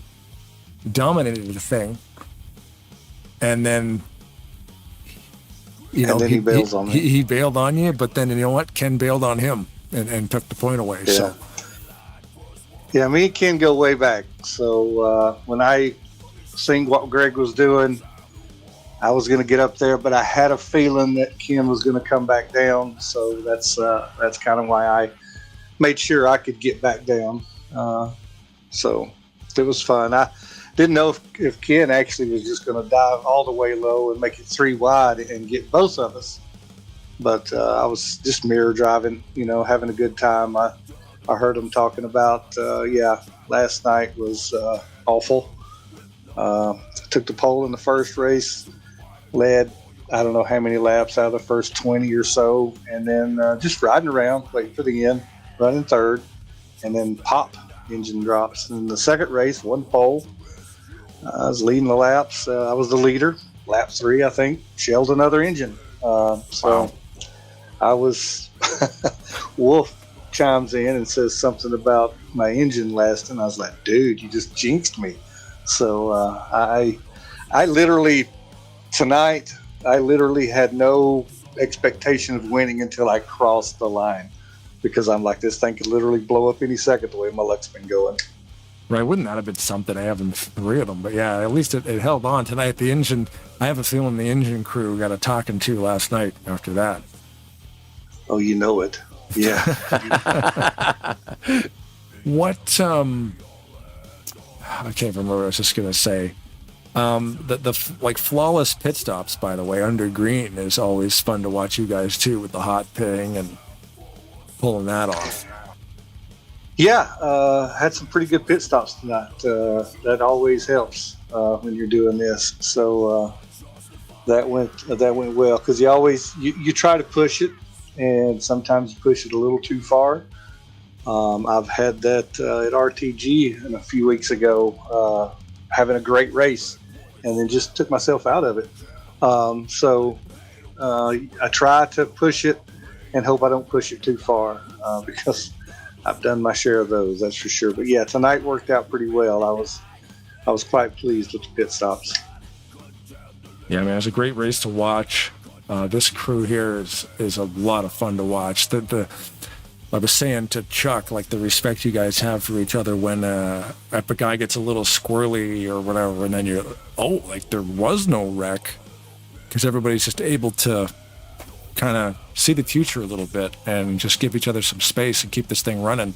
Because we only had a couple of yellows. I think there was 4, but a couple of them came quick at the end. And again, I mean, it was a fantastic race. And just the respect of all the drivers from all the different leagues. It's always a little iffy to see when you get different people out here, but all these guys seem to gel pretty good. Yeah, you never know what you're going to get when you get guys from who's been used to racing around other people and doing their own things and stuff like that. So it's good to see these guys, because there's obviously ASR. It's not CCR. Is it CCR? Yeah, Carolina Customs. Yeah, those guys, some PRL guys. It's really good to see. There's a whole ASR, obviously. Yeah, there's been a couple here from BSR, from Bomb Squad, from RTG. I mean, it's kind of like a melting pot so far. Yeah, it's been a good thing. It's a good thing you got going on here, Brian. Doing a great job. I appreciate that, man. And I was telling these guys before you even got in here, I was like, man, I was so happy to see Rodney win that race after last night's heartbreak, because I watched those races last night when I was sitting here working on my video stuff, and my heart broke right with you. I was like, that is something that would happen to me. You know what I mean? It's like, oh man, that's at least you got that behind you now, though. I mean, 2 in a row, that's got to be, that's way few and far between. Yeah, it's something that really doesn't happen to me very often. I don't have many blown motors, so to have 2 back to back on the same night, I laughed literally. I mean, I hated people got caught up in that second one when it blew up. The first one was no big deal. I got off, but the second one I was leading and Ken was right behind me, almost to the end of, I think, the backstretch, and getting close anyway. And you're pushing at that point. And so there was nowhere for him to go, nothing for me to do, and people got hurt in it. And I hated that more than anything. But yeah, it doesn't happen to me often, but it sure rang the bell last night. That's why I was so glad to see you win tonight. Yeah, about 20 laps into this one, Jax actually got the valve, like the engine failure on for him. So it was like, if there was going to be one random engine failure tonight, unfortunately it happened to the 034 at Jax. But yeah, man. Yeah, it's no fun. No. Yeah, especially that early too. It's like, you practice for an hour and, you're ready to rock and roll, and you get 20 laps in and the thing blows up on you. But, so you now, let me see, where were you? Sellens in 8th spot with another win. And you've missed one race here, right? Yeah, I've missed at least one. Trying to see, where are you? Yeah, you've only run 5 starts here. So yeah, it's still in view though. You're going with those points, especially. It's going to bump you up a couple, because Paglia wasn't here tonight. Still a chance to win this championship. Oh yeah, he's still very well in it. If you keep putting up these wins. Yeah, that helps, doesn't it? It seems to help points when you get some W's. Yep. Well, when you lead 60 out of 66 laps, that's a huge help as well. So that's 42 points you collected tonight. Those 2 points could mean the difference next week. That's pretty crazy. Yeah, what we got here? 5 starts, 2 wins, 3 top 5s. Average finish position of 8th. Rodney, is that your second win? Yep, he won last week. Know. Did I?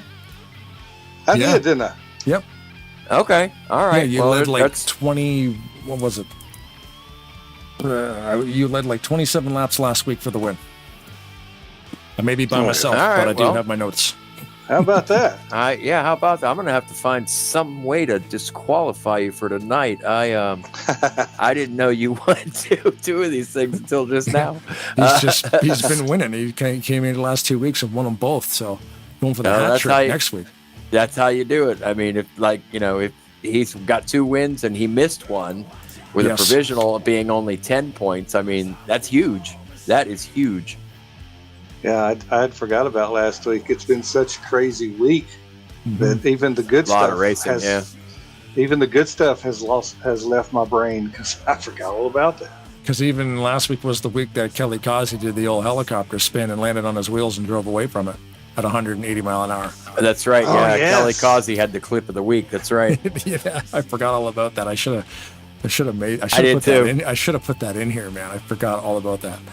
We got to make that a thing. We got to do like previously at ASR Superspeedway series, and then run a clip right. from the week Yeah, before. Fluid Studios clip of the week. Yeah, there you go. But yeah, man. Congratulations, Rodney. That was an awesome run, man. 60 laps led tonight out Thank of you. 66. Why didn't you lead the other 6? I had to go in and get gas. Well, Dennis that's McCarthy, Ed Finley, Chuck T, and Ken Roberts share the other 6. I got me and 25 other guys out here will put a stop to that. So enjoy it. Enjoy it now, Rodney. I got some dang good teammates, and I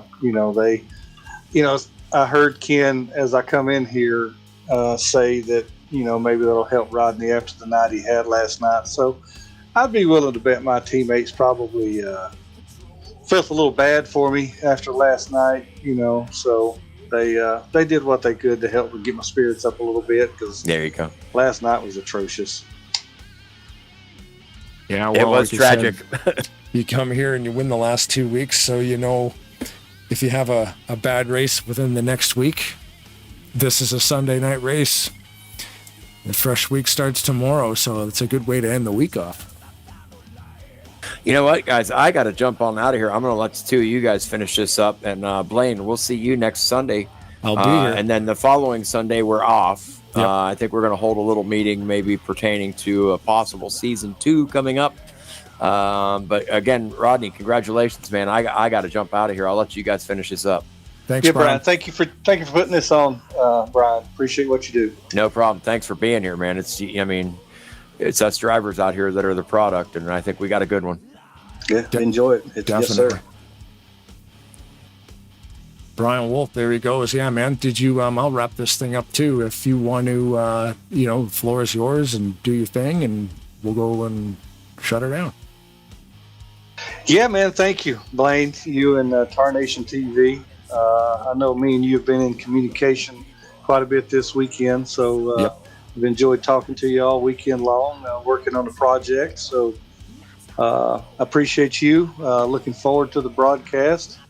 I know solo you were tonight, by so- yourself. Yeah. Yeah.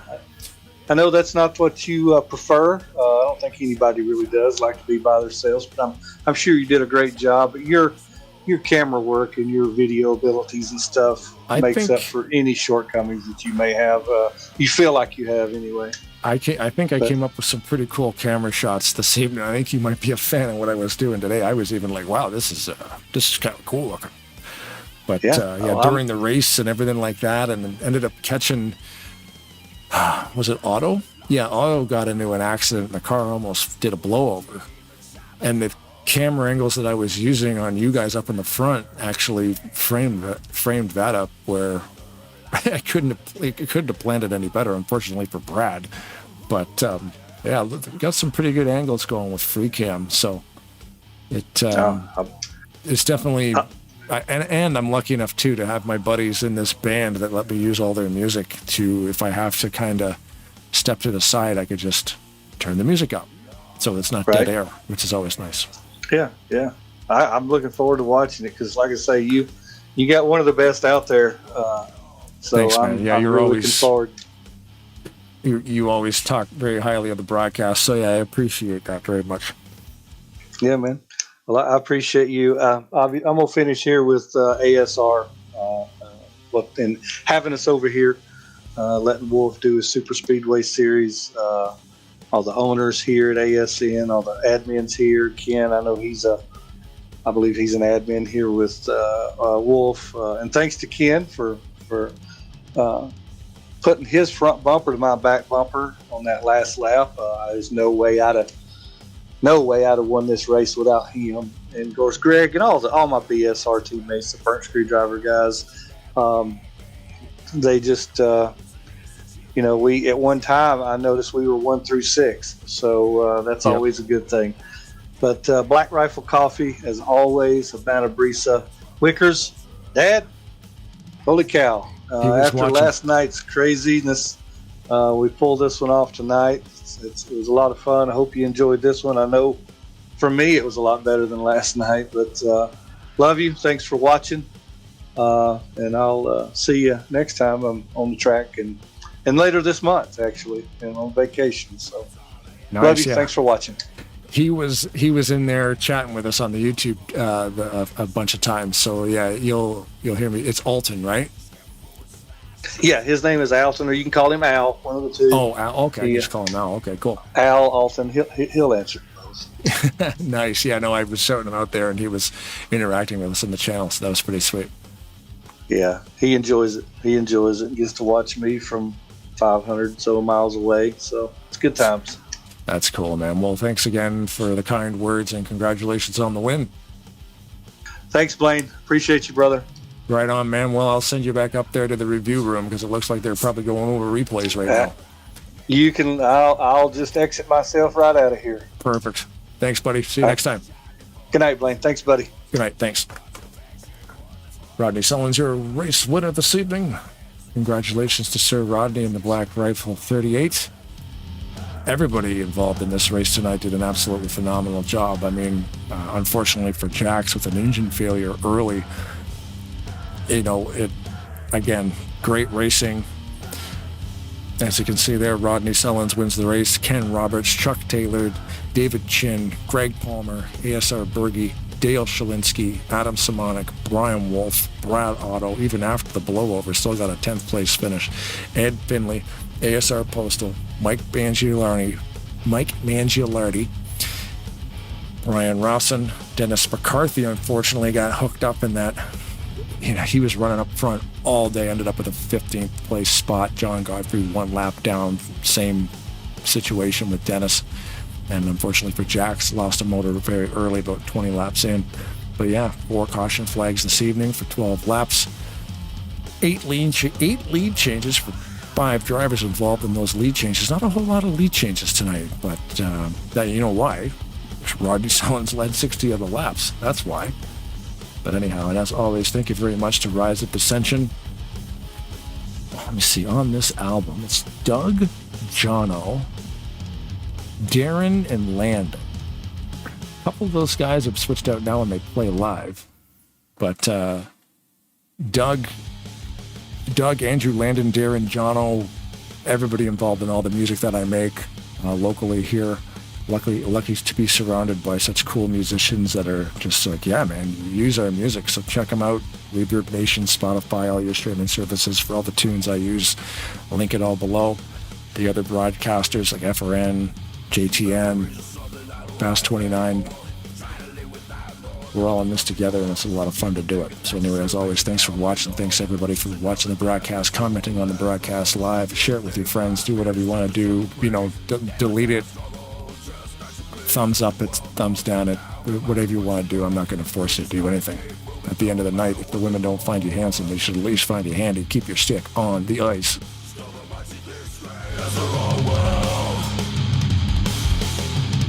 Social war, corporate wall of steel. Soldiers are the real one, fighting for their life. No one seems to care, that's the Sam who died.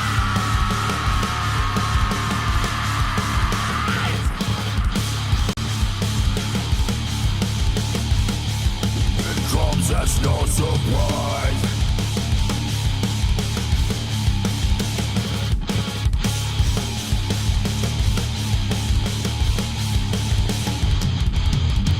Big preachers something that it was died for. I hate to be the one who tallies up the final score. You gotta have it making people feel like the dog. You paint a picture of what the world should become. I think you need to realize when enough is enough. You got a lot to say but not a way to back it up. Lift your fog like the blind leading the Lord.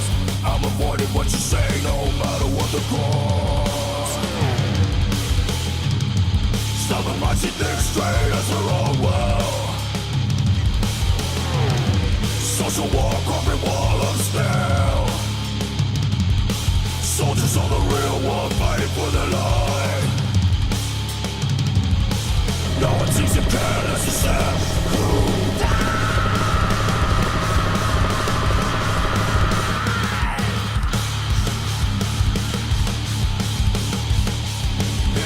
that's no surprise.